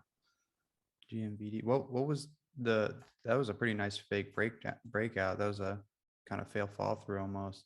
The Ford, yeah. Yeah. What Yeah, did they have news or something today? No, if you go to the daily. Yeah. Yeah, so look at here. I was trading it that day. It was breaking out and ripping. Yeah, so what you see, see this candle right here? Yep. Okay, so if you think of even like a small cap or a mid cap on a 5-minute chart, you're looking for something like this, right? Which would be a head and shoulders. And so when you're trading larger timeframes, it's basically the same thing, right? So you've got this. But the reason I wasn't waiting for another shoulder is, one, because 25 is a big psychological number. And look, it rejected 25. And 2, look at this candle here. So this was an exhaust. So this was this one here that is your blow off volume, right? That's what I call blow off volume. And then this one here is the start of your distribution. So this one here correlates to this volume here. So that's your start of your distribution, but Ford is a 3.9 billion float, right? So this distribution is going to take several days to happen. Right? And then you have the decreasing volume. Then they come in here, a little bit bigger volume. So now you have your volume divergence, right? From this blow off to this other green candle, if you will, this one to this one. So volume divergence, right? You have the I guess, if you will, the anti-cooling signal, Yep. right? And then here you have your overreach.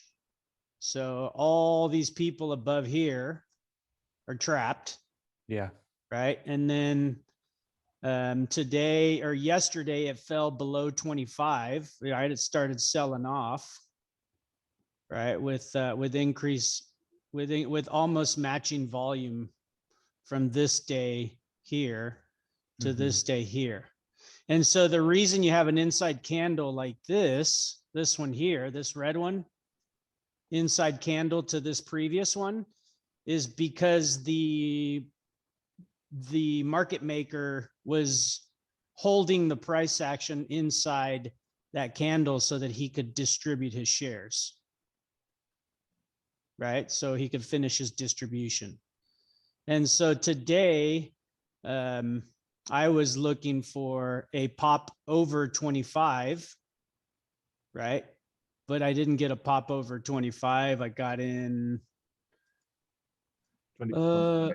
I think my first entry was 28.92, and then I added when it started breaking down at 24.71, and then I added once it fell through the opening print at 24.57, and then I took it all off at my target, which was 23.20. So I got out a little early, but I got Wow, that was a great hold. quite a bit of the move. Yeah, so on a Was play your like, stop above 25 or at 25?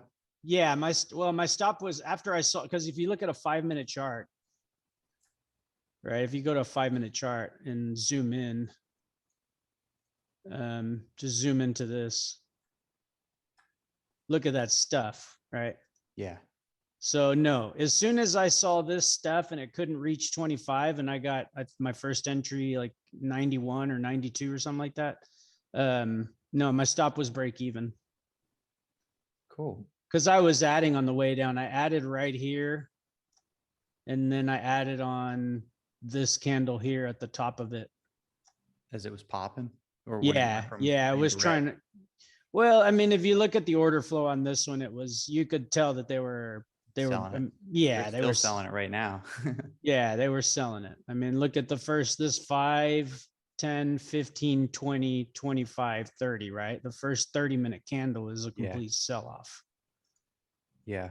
So Yeah. And you yeah, got and kind so of on this this one nice- like this, since I'm not a very good large cap trader, when I have a thesis that's this strong, so if you go to, my thesis is based off of the, let me go to my Thinkorswim here. Yeah, I forgot you've been trading big caps lately. Okay, so here's, So this is how to build the conviction, right? so this is a bigger picture thesis, right? So this is, and it's a large cap, and so it's the speedboat, the oil tanker versus speedboat concept. Right? And this is not, this is a 3.92 billion. I just sent you a picture, Eric. Okay. This is not a speedboat. This is not a small cap. And so in order for me to trade large cap successfully, I have to get an entry like that, and then I have to turn away from it. So I remove this chart completely from my screens. And then I put a limit order down at where I wanted to get out. Right. And so here's my target, right? 23.20. Yeah, So- perfect. Right. And so I had my levels. I also had so I took this trend line here, which is from the regression, and I do a duplicate. So I'll draw a trend line across there, and then I'll do a duplicate, and I will put it down at some support points. So it was here. And so basically that was the trend line. So, I put on size here, but I loaded the boat when it started breaking down this level, this 24.81. And then I added, when I saw the tape was conviction, I added on that pop, wherever that was in 57 or something like that. But in reality, I wanted it up here. Right. That was my I wanted it between these two red lines. But you got to trade what you see, not what you think. And it couldn't even get to 25. Mhm. But yeah, How- I took it all off right here. Yeah, that was perfect. So I got a little bit, I think my average ended up being 24, 70 or 67 or something like that after I, because I was entry, add, and then add, right? Something like that. Now, when you're adding like that, and let's say you're doing your first entry, it doesn't quite get to 25, your stop loss is at 25.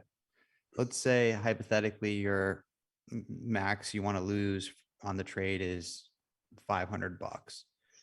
Now, with that first entry, like how much would you hypothetically be risking there?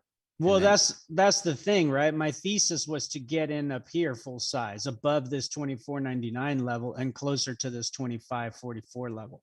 So Mhm, my entry here was, I think it was a quarter, mhm, right? So I was risking, my max risk at this point was above this, basically above this trend line around Mhm. here.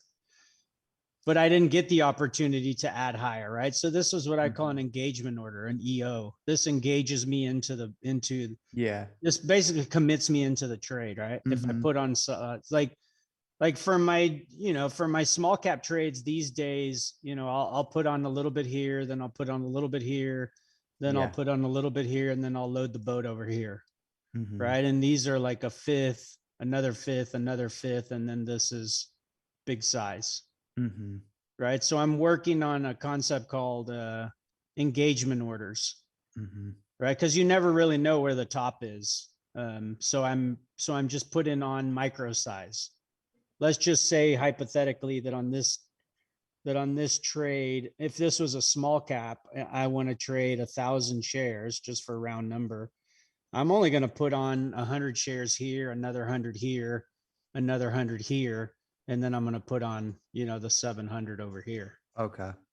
right? Okay. Because Once it's now I have working. now I have something to risk off of. I have Yeah. that level to risk off of. Got it. And preferably, I want to see a wick. Normally, you see a wick, you'll see like a candle with a wick, and then you'll see price action kind of grind up, then top out, and then it'll come down. I want to risk this wick. I don't even want to risk up here, Mhm. right? Because this is this is what I call a blow off double top, right? Here's your blow off, and here's your double top. And the reason they do this is because you get a lot of people who think, okay, this right here is a sell signal. Now, as it's grinding up, people are getting short, getting short, getting short, getting short, and then it goes above them and they stop out, right? And so now the rigger has consumed all their shares. And so I'm looking, because I trade the 5-minute, right? So I'm looking for that blow off and then the next 5-minute chart to do this, right? And I'm getting in up here. Mhm. But I also want to see with this, I want to see volume divergence. Mhm. So Cool. that's in the case of small caps. In the case of this one, your question was, what was my max risk level? It was up Yeah. here above this. So you were starting, let's say your max amount you wanted to risk was $500. Your starter was maybe at risking $100 to 25, and then you started to load into it. Yeah, I had to kind of modify my thesis on this because of it didn't give me 25. Yeah. Right. I wanted to get so these whites are based off of either a 5 or 15 resistance. So I color code. Remember we talked about that last time. Yep. So white is a resistance based off of like a 5 or a 15. Reds are a resistance based off of a daily. And I trust my daily thesis a lot more, right? So I wanted my size inside of here. I wanted to put my size inside of here. And I didn't get that. But the tape was showing weakness. And the tape was really showing that this was a fake breakout, right? So they did the fake breakout over this level here. Like this spot right here, this price action in that little eye area was really inorganic. I mean, it just flashed up, right? Classic and then sell off, right? Where they fire it, where they ignite it with a bunch of market orders. Yeah.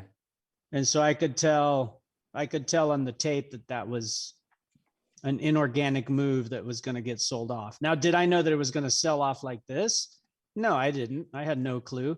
Mhm. But I was willing to every time, right? So I have these levels, right? So I got some on up here above that level, which is a plus. And then I added in between these two levels.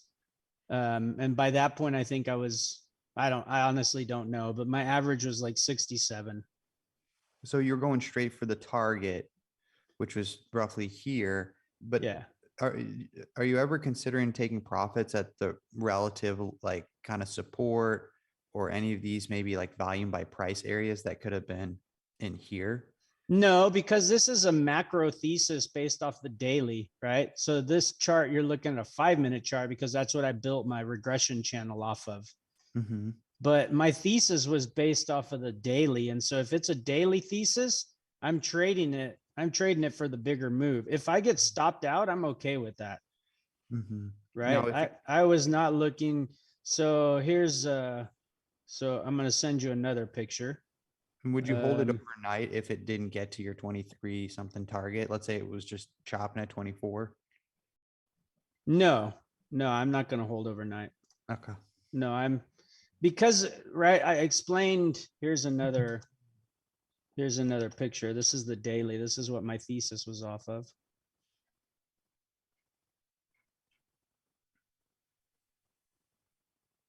Is that the daily? Yeah. So you drew this kind of Yeah, because look, channel here. my first partial was theoretically, I mean, my all out was right there, which was on the 5-minute was this. Right. Okay, yeah, that's a pretty good spot. Yeah, I see it. So I'm trading, if you're trading a smaller time frame, just think of this as a 5-minute chart, right? If this was a 5-minute chart or a 15, whatever you take your partials Yeah, off you'd of. be shorting it up here and target down here. Yeah, your first target would be the support. Yeah. Okay. So that would be my first target, right? And so that was because it hit my regression channel on the lower time frame. And I don't want to babysit this trade so that I don't owe micro partial or premature partial. I just put, my limit order was 23.20. Sure, I missed quite a bit. I mean, I missed another $1, but based on my size and one entry, one exit, Mhm. well, not one entry, but Mm-hmm. one tight entry and one exit I think is a pretty good trade. Yeah, it's an amazing trade. I mean, perfect catch right there where it faded off like that. But again, right, the thesis was based off of this. Look at this wick, right? And now you have what I said, blow off, double top. Right. So you're looking for that on a 5-minute as well as like on a daily. No, when I trade on a 5-minute, when I trade small caps, I trade this Setup on a 5-minute chart. But your setups work on any chart, right? I mean, the time frame, all it does is add conviction to what you think is happening. If it's happening on a daily, you better base your targets based on a daily. Mm-hmm. Does that make sense? I'm just showing you that. Yeah. All I'm saying is that what happens on a 5-minute chart happens on a daily chart as well, and happens on a weekly chart, happens on a monthly chart, happens on a 30-minute chart, etc. So the conviction just goes up because it's on a daily chart.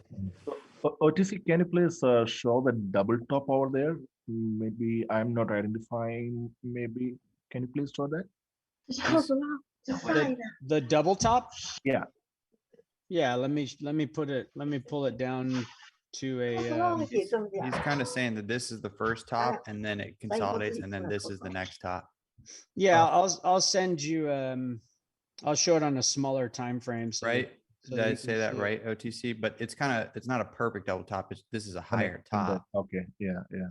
Yeah, but here's But he's saying this candle right here is your signal, and you would think that on this candle it's going to everyone thinks it's going to fade down, but really there's a bunch of people trapped up here. The market the market makers will, you know, push it back up. If you imagine this as a small cap and kind of squeeze through here, and then it's the second attempt Mm, of the sell yeah, off. yeah. Because what this is, that's the start of a distribution pattern. Look at the volume, right? Mhm. This is red volume is sell volume, green volume is buy volume. That's the difference between bid and offer. I sent you another picture. Yeah, so there is a divergence, right? I'm not so much looking at the divergence yet on that part, as just I'm seeing that the distribution was started, right? This volume with this kind of candle tells me that the whales, the bigger players, they've started their distribution phase. This is still a bull flag, but then once it gets up here and rejects again, now you have the blow off, right? So this is your blow off because of the volume. That's what it's called, blow off. And then this is your double top. And that, yes, like you said, right? You have volume divergence as well. Yeah. And even on this one, right? The sellers came in and engaged it pretty hard. That is the same. What I consider that is the same big fish started his distribution. So he sold off, you know, there's 3.9 billion shares of this stock, right? Let's just assume, I don't know, let's just say that this whale has, let's just for shits and giggles, let's say he has 1.5 billion shares. I don't know what this volume was, if that's millions. Yeah, so here Yeah, it is. he got off, you know, 220 million shares. Then here he got off another 100 twice, right? So he got 500 off. Then here he got, I don't know, maybe 50. So that's, keep adding that up, right? And then, but they're never going to just let this thing fade, because if they're trying to distribute, they want to distribute at a higher price, right? They don't want to, they're turning into sellers. They don't want to be the seller down here. They want to maximize their RVR. So they're trying to sell up here. So they're going to continue after they initiate their distribution pattern. They're still going to push up. Mhm. Oh, Yeah. does that work better if let's say this volume? Does that only work a lot better if that volume is greater than the selling volume right here on that second candle? Because one of the things I look at was if it's doing like a distribution pattern here, right, with accumulating volume, and then it goes up and then it stops right there with a higher red volume, right? I think usually in that case, the market manipulators are pretty much trying to finish off the stock unless they try to catch it right here and then put it back up. But when you say blow off volume, do you typically look for a volume with greater bid, but then Yeah, I guess selling volume? this is your blow off volume. Yeah. Yeah. I shouldn't call this blow off volume. What this is the seller engaging the distribution pattern. This is your blow off volume, right? But what you're talking about, that's Mark, right? Mark Law. Yep. Yeah, Yep. you trade small caps. So you're looking for this shelf and this inorganic clear out, right? Well, this is Yep. where they pull the goalie. They lift the offer on the heat map. They lift it. Only part of it gets filled. They slam in a bunch of market orders, the rigger does, and then traps a bunch of people up here, and then automatically he shoots it down, and then he puts the liquidity right back in. So Right. maybe there were 5 lots of 50 here, right? 5 by 50. And when he pulled it to go up, he removed it and only got filled like, maybe 2 lots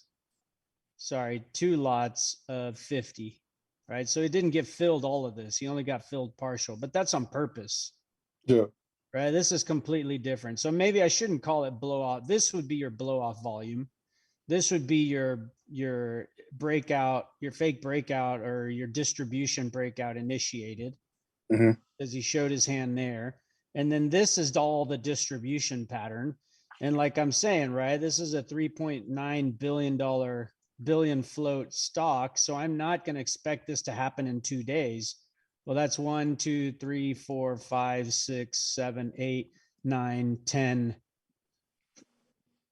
And on the 11th day, they sell it off. Yeah, for like Right. small caps though, for instance, right? Let's say, you know, there's a daily volume. Whoops, where's my pen? There's a daily resistance here and here. And let's say it goes up here. It does this candle right here first, and it does this. But the blow off volume has a higher candle, higher green candle than the second candle that stuffs, which is this one, right? I'm not trying, I don't know if it'll do that yet because I don't want to talk about hindsight. So I short that because it hits a typical resistance. But as soon as it hits that resistance, stuffs, but then reclaims like this right away. Is that at that point thinking, okay, they're clearly trying to prop this up. They're not with that stuff. It should have faded, but they want to try to break this out again. So is that when I would start expecting, especially for small cap, where they would try to do this distribution pattern, volume distribution pattern where you I'd say, yeah, because that's the setup he's explaining is based on what you're saying is if it doesn't stuff and then they're propping it up like you're saying, yeah, that's what OTC is explaining. Like, let's say it was on a 5-minute chart. He's now expecting it to make a new high. And then he waits for it to start breaking down and he uses this as his stop loss instead of up here. yeah, and that usually that third candle right there is the biggest indicator of them trying to. That's a good question. What do you think about that, OTC? He's asking if you're expecting on a small cap this thing to start fading on this day or this 5-minute candle, and then it starts to show this candle here and it's staying propped up. Yeah, like with such a low volume, right there, and then it's staying in this fairly tight range. I'm not talking about Ford specifically, but any other stock that does it on small caps. I would think with the smaller volume and them propping it up, they're trying to do a breakout volume. And then once you see that clear volume distribution, once it breaks out and it stuffs right there, it's like, oh, they can't attract any more buyers, or they trapped the buyers there to make it seem like it was a perfect breakout, only to stuff it soon after. I mean, here you have a pennant, right? There's and then you have a D pattern here, right? That wasn't able to really break out. If you look at, there's a wick up here. Yeah. But this D pattern was not really able to break out. So normally what you see, like if you go review a small cap today that had, I don't know, that had some price action like this, and then it had another candle that takes it to the next level, and then you had more price action up here. Mhm. You don't see that here. I mean, where do most people start shorting when they see, you start seeing price action here, and then this is kind of your idea of your risk, and so then you get in on it here, and then it starts going against you. You add, and now you're pretty much screwed because then it's doing this, right? Mhm. And then it's going to fail. These are the places people who can't truly read tape yet get trapped, right? I've been victim to it many a times. And so that is why I use that engagement order, but you don't really have a next level breakout. So if this was a small cap, like you're asking, and I see this, what do you call it? This, blow off volume, and then I see this wick, my entry is here. My first entry is going to be here, right? Above this wick. Because remember, I said I trade based off of a 5-minute chart, right? So I'm looking for a blow off. I'm looking for a blow off double top. I'm looking for a candle that does this, right? And then I'm looking for price action to do this, grind up, right? And then I'm looking for a candle to do this, shoot over, right? And this probably going to be, this one's probably not going to be that big, because since I'm trading off of a 5-minute chart, you can trust you can trust the level a little more. So this is likely going to be something like this, and is going to have another wick like that, right? And Yeah. my entry is here. And then I know my risk, whatever my risk is, depending on the size I put on here, because I'm kind of blind. Like, now you have to keep in mind that all of this that I'm talking about that I'm doing, I'm not doing it unless my look left on the daily chart has resistance, right? I better see some daily levels over to the left. I'm not going to do this on a stock that's got a daily chart like, that's daily chart like that, and then curls under, and now it's above the highest point, which was here, and then it's doing it up here because there's no ceiling. This could turn into a swan, For sure. right? So all of the things I'm talking about now, keep in mind that, yeah, I trade off of a 5-minute chart, but my thesis is always based off of the daily chart on small caps as well. Right. All right. Now, risk management kind of question, OTC. Let's say someone was getting in short here, it's Mhm. consolidating. Would it be smart to get out at break even if you can, and then let this happen and then re-enter short? Or obviously it depends on how much sizing you're taking into the trade, which you were saying you're just putting out some feelers. But let's say you're a little too oversized here. Would you just get out and then re-enter as it's working its way back down, or stuffing up here, let's say? Well, you're talking very hypothetical. So let's just talk forward, right? So I have a daily level here and I have a daily level here, right? If I take an entry right here, because I see this wick and I'm expecting it to push back up, I'm not going to put on a lot of size there anyway. That's just my starter feeler order because I'm expecting it to break out of this top. And I want my size in here. Right?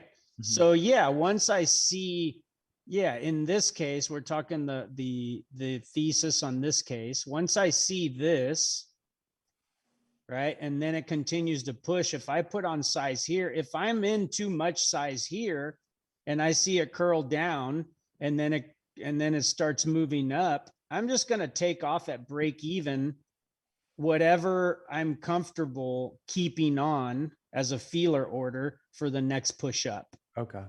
Right. So I'm not going to take the entire position off on break even because I'm expecting price action up here. Right. This is where I want to get in. My thesis says that I want to get in this area.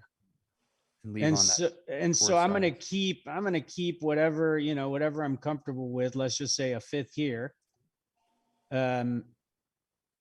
As it comes back up, I'll take off to where I'm holding a fifth. And then once I see this, yeah, for sure. Now you've got here's the blow off volume, the exhaustive volume. And now here's the seller engaging. And now I have volume divergence. This candle here is what? This one? So yeah, I'm going to load the boat in here. And now my risk is either going to be here or at the wick. It just depends on what my thesis is, but I like this setup so much because I want to tighten my risk as much as possible. I want to risk this wick.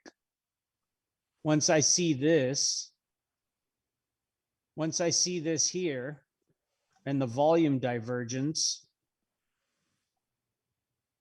right? I don't want to have to risk this up here anymore. I want to risk this right here. Yeah. And that And inside bar is playing on that level almost perfectly as well. Yeah, and so then I'm putting on a little bit more right here, and then I'm putting on a little bit more right here, and then probably slamming it on the bid when I see this.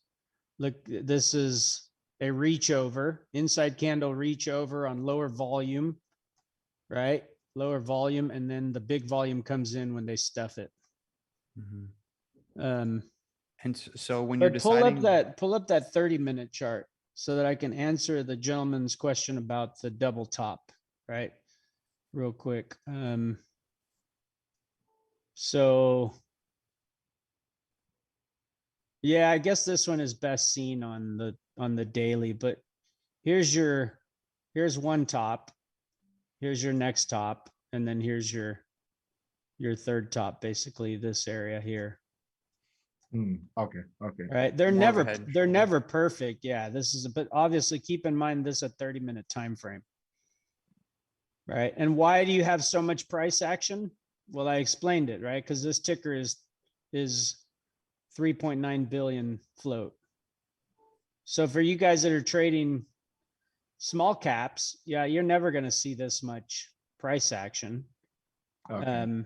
Unless it's, and if it's a small cap and it's a 2 million float and it's rotating, 10 times or 5 times up here, well, that's normal. They're distributing, they're trapping both sides, and then they're going to dump it. But this is a large cap. So, and that's why I said that my thesis was based off the daily, get my entry, delete the chart from my main trading platform, put in a limit order and put in my stop loss, and then see what happens. It's called embracing variance, right? So trading, as we all know, is a game of probabilities. You're never going to win all 20 trades. You might win 15, you might win 13, you might win 3. Just depends on your strategy. I know people that have a 40% win rate that make 150 R a month because of their style. They cut their losses really quick and they add to their winners, right? And then you got other people who, get on, that person averages like 5 or 6 R on each trade.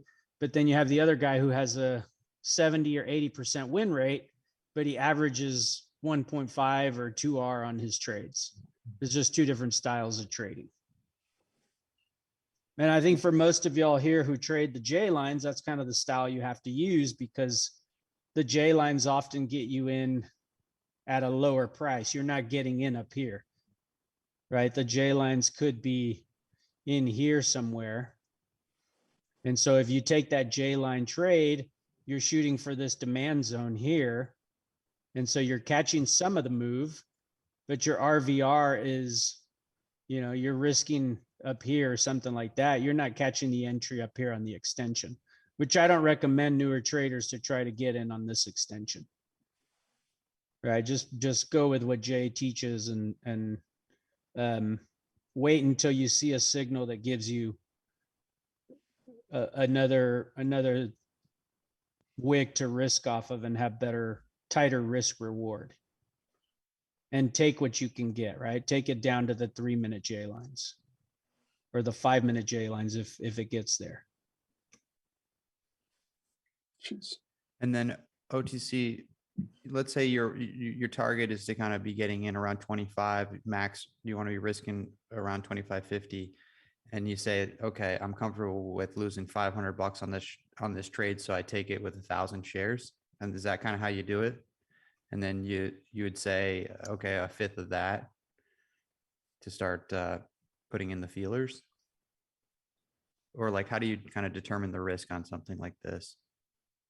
Hold on, did that film me? Sorry, I'm just taking off. Did you just take a trade? No, I was in GMVD still. I was still short GMVD, but it's not failing to target, so I just took it off. Have you been doing after hours trading lately? Yeah, I've been holding overnights. Yeah. Oh, cool. Um, When you get into a real good position, you'll just hold it. yeah, I held BBIG from, if you look at BBIG, BBIG, it popped in the after hours yesterday to 6. And I had a 580 something average, and I took it off this morning, the pre-market at 480. Oh, nice. So I was in from up here, somewhere up here. If you saw, I posted my chart yesterday. So I traded this all day. So I knew what the tape was like. And then I took it off this morning in the pre-market right around here. And then I traded again today, this, and got all out at 4:15 or something. I think it was on this dip. For like those overnight trades with your original entry here at 580, will you do that on smaller size just because it's overnight and No, because this thing, if you look at the daily, has a bunch of bag holders, right? Has a bunch, like, look at this wick. This. That's yesterday's chart. All I'm saying is that the reason I traded it after hours is that I was trading it all day yesterday. And so I was comfortable with the tape. I see. But look at this wick and look at this volume, right? Mm-hmm. And that was, I don't remember. No, this was the day that they did the offering. So this was an offering right here. And then the next day it gapped down and they finished their offering. So there's no way this thing's going to get back above here unless they do a liquidity trap. And so typically, if you look at your stats for small caps, when they push in the after hours, when they push after 1600, they're pretty empty and they typically tend to fade off the next day. Most small cap guys have probably noticed that by now. Cool. Almost everything that pushes in the after hours, that's not a day one, tends to fade off the next day. So Mm-hmm. I wasn't sure about B big because it's 123 million float. Yeah. And so in the pre-market, when it got down here to my target, which was 480, I took it off. And then when it opened up, I put on a little here, I put on a little here. I posted the chart. I took it all off here. And then when it came up here, I put on some size again, some risk management. And then I had a little left, so I held some. That's yesterday's trade though. Yeah. And so as you can see, I traded it all day long, right? So I was comfortable with the tape. This was a halt and fail. I added and then got stopped out break even. I wasn't sure if they would push it up, so I'm okay with the break even there. Then there you go, right? That's my classic 5-minute chart. So I missed the top, but here's your, if you want to call it that, this is not really a blow off because this is a halt and fail. This is different. But this is that 5-minute overshoot, right? I would have preferred my entry to be up here, but I got in, as it stuffed. And then I added. Still works. Yeah, added. I took a little off and then I re-added, took some more off and then re-added, missed a couple ads here because I had plenty of size here. So I didn't want to get squeezed if this turned around, but look how it's respecting the halt level, right?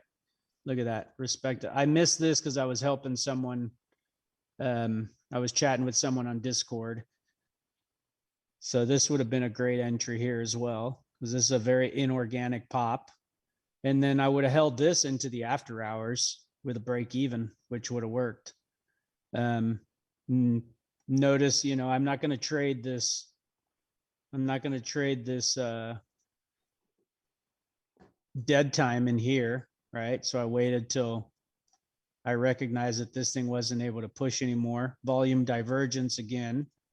Right. Here's your volume divergence to that top.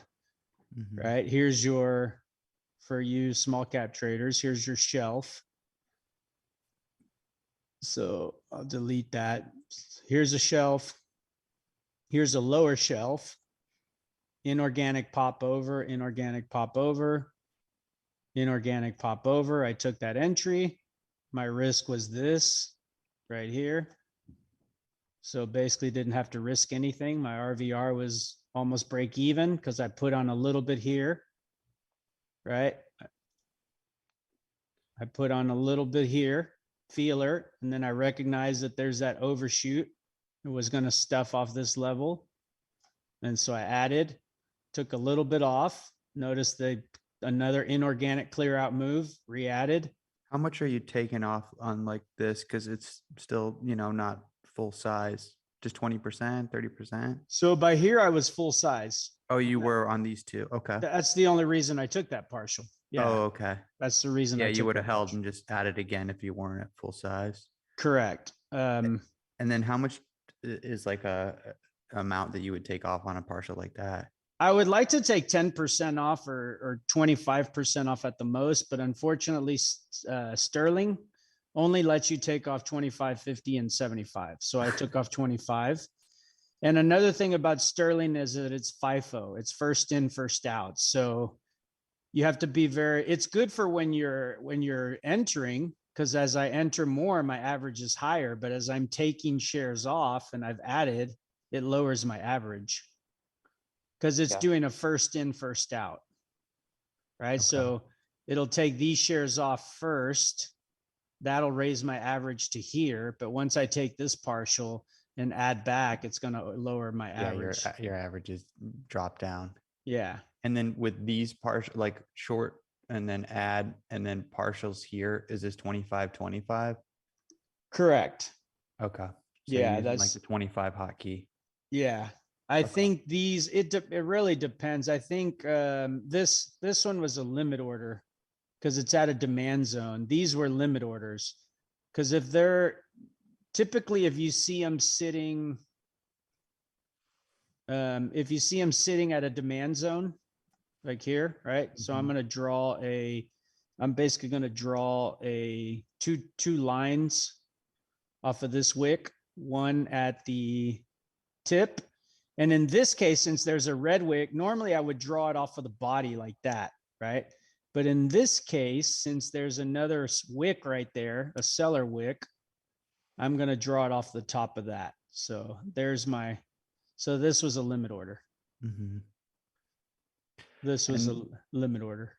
Now, when you take off like 25, 25, and then this thing curls back up, or let's say on this one, you re-added 25, 25, 25, and it comes back up here. Are you kind of like, you'll move to break even? And do you ever get to that point where you get bumped out at break even and then you kind of wish you took off more down here? Or No, because remember, I'm reading the tape for one, right? I know that this, so first of all, this right here is one strategy. This is my halt and fail, right? Yeah. Okay. This trade is completely different than this trade. Okay. Mhm. They have nothing to do with one another. This is a halt and fail trade, which I got out break even there. And that's why I did not give up break even, because once I'm in the money on a halt and fail, Yeah. and I don't give up break even. Mhm. Okay. Because once it starts creeping up over the halt peak, the halt level was here. Yeah, But once it starts, it's a different trade, right? I want to see Mhm. what the tape is doing up here before I enter a trade.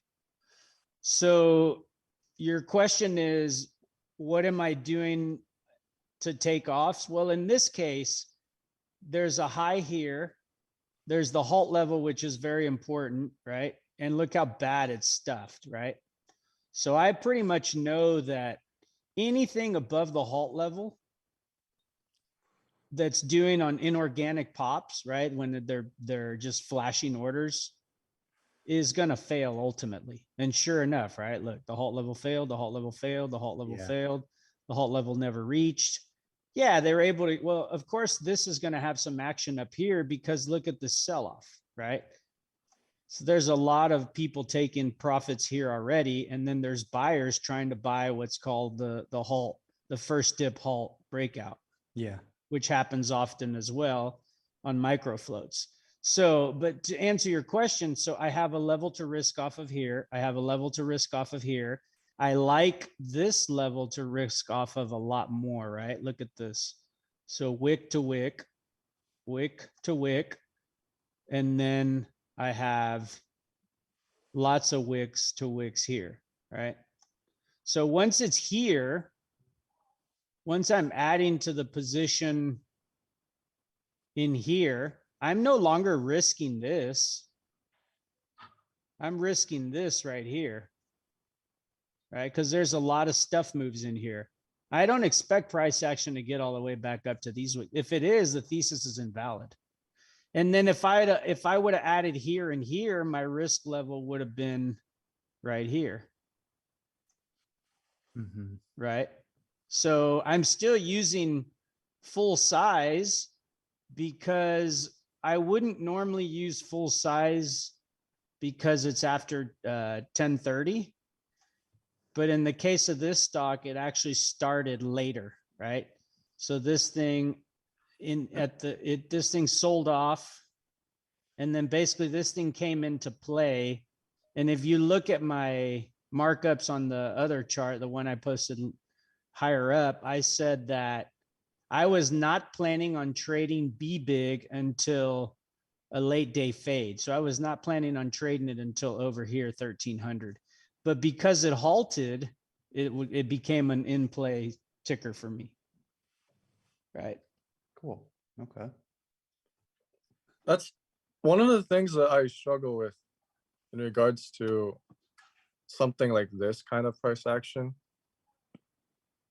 is I can always help that they're trying to paint a picture where they're setting a lower high here, here.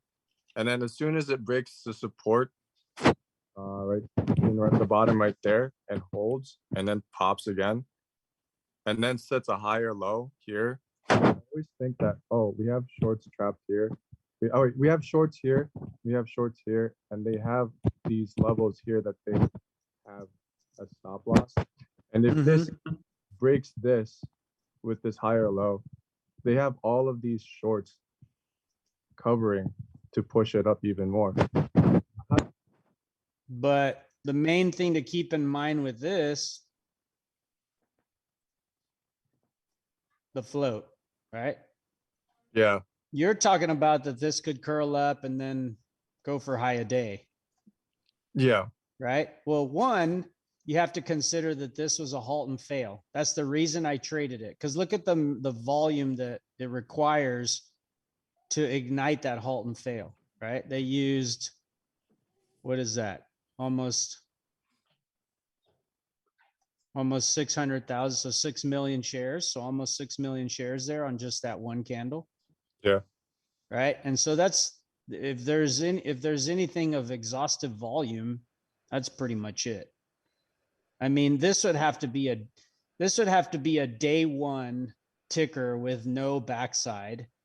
I mean, that's not on the backside. Yeah, with no backside. If you look at the daily on this B big, right, it's gone up, and what's happening right now is somewhere in here. I think it's been up at what, $18 or $12 or $15 or something like that. Yeah. So we have a bunch of back holders on the daily. Yeah. So this is a very different ticker than what you're describing. I would be concerned with on a day one ticker that's, Micro float. 5 million or less. Yeah, for sure. A couple months ago, I would have said 50 million or less, right? But lately, or maybe a few weeks ago, but lately, since we're, getting into weaker market, I would say maybe 5 to 8 million or less. Yeah. Would do that on you. And then at that point, it's just a matter of watching the tape. Like, how good are you at reading the inorganic activity, right? The market maker doing his garbage, his scare tactics. Right.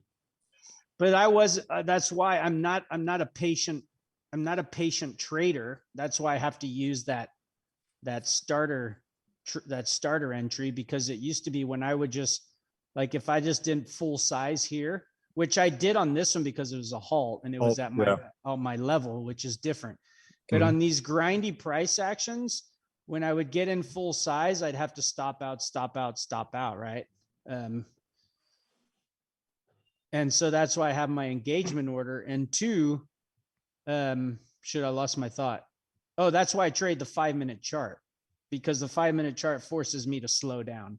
Yeah, that's nice. It's good to do. Yeah.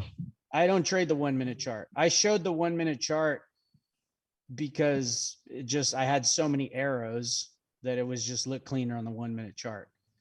I look at the 1-minute chart off to the side to see if I see a micro structure, but I don't trade the 1-minute chart. I trade the 5-minute chart.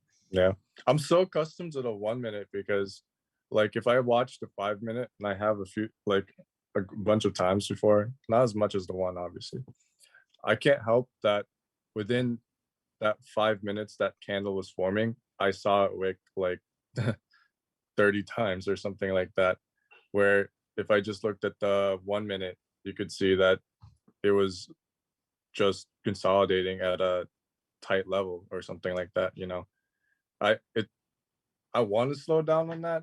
I'm just not used to the 5-minute candle movements, I guess, in relative to level 2, right? Because it's pretty, like, it's pretty clear if a stuff move happens in the 1 minute, because you also see it in the level 2. But for the 5-minute candle, you might see a stuff, but it might reclaim like soon after, and then it'll try for another high and then stuff again. But you wouldn't see that in the 5-minute. But in a 5-minute, so look at that chart I just posted. Pull that chart, Eric, please. Okay, so that's what you're talking about, right? You want to see the shelf, and there's the clear out, Yeah. right? But so if you are to able to, so this is, so let's see, because I use the clock as well. So I'm paying attention to, I'm paying pretty close attention to this, right? The numbers. Mhm. Okay. And I trade, that's why I use traditional tape, because I want to see the clock. I want to see at what time they're closing the candle. See, I have mine, yeah, set up the same price, size. Yeah. I'm paying attention to the clock. So if I see, so let's see 15:30, let's just gauge it. I don't know. Let's just say this is the first candle. That's 15:30. So that's that's 1 minute, 2 minute, 3 minute, 4 minute, 5 minute. Okay. So now you have a top there on the 5 minute, which would be this white one right here. Right. Okay. So the fifth candle is this white one right here. Okay. And now you have 1 minute, 2 minute, the red one, and then that little doji or inverse hammer, 3 minute, 4 minute, 5 minute. Okay. So now you have 3 white candles. So now you have candle like that, and you have a candle like that, right? And you're getting extended, right? From the J lines, from the 50 SMA, from the 3 minute J lines, you're starting to get extended, right? With 3 candles. Okay. So now this candle here has a wick, right? That was that was 1, 2, 3, 4, 5. Okay. So this one right here, the red one, is the 5th one. Okay. So this one has a wick and is shot down and has a wick. So this 5 minute candle actually has a wick, right? You see that? Yeah. And then what does the next candle do? Right here. It works again. But it overshoots this wick right here, right? Mm-hmm. And you have volume divergence, right? Yep. So now this candle opened, let's see, that candle opened, basically it opened right at the midway, like right in here, right? So that candle opened, that's 1, 2, 3, 4, 5. So this candle right here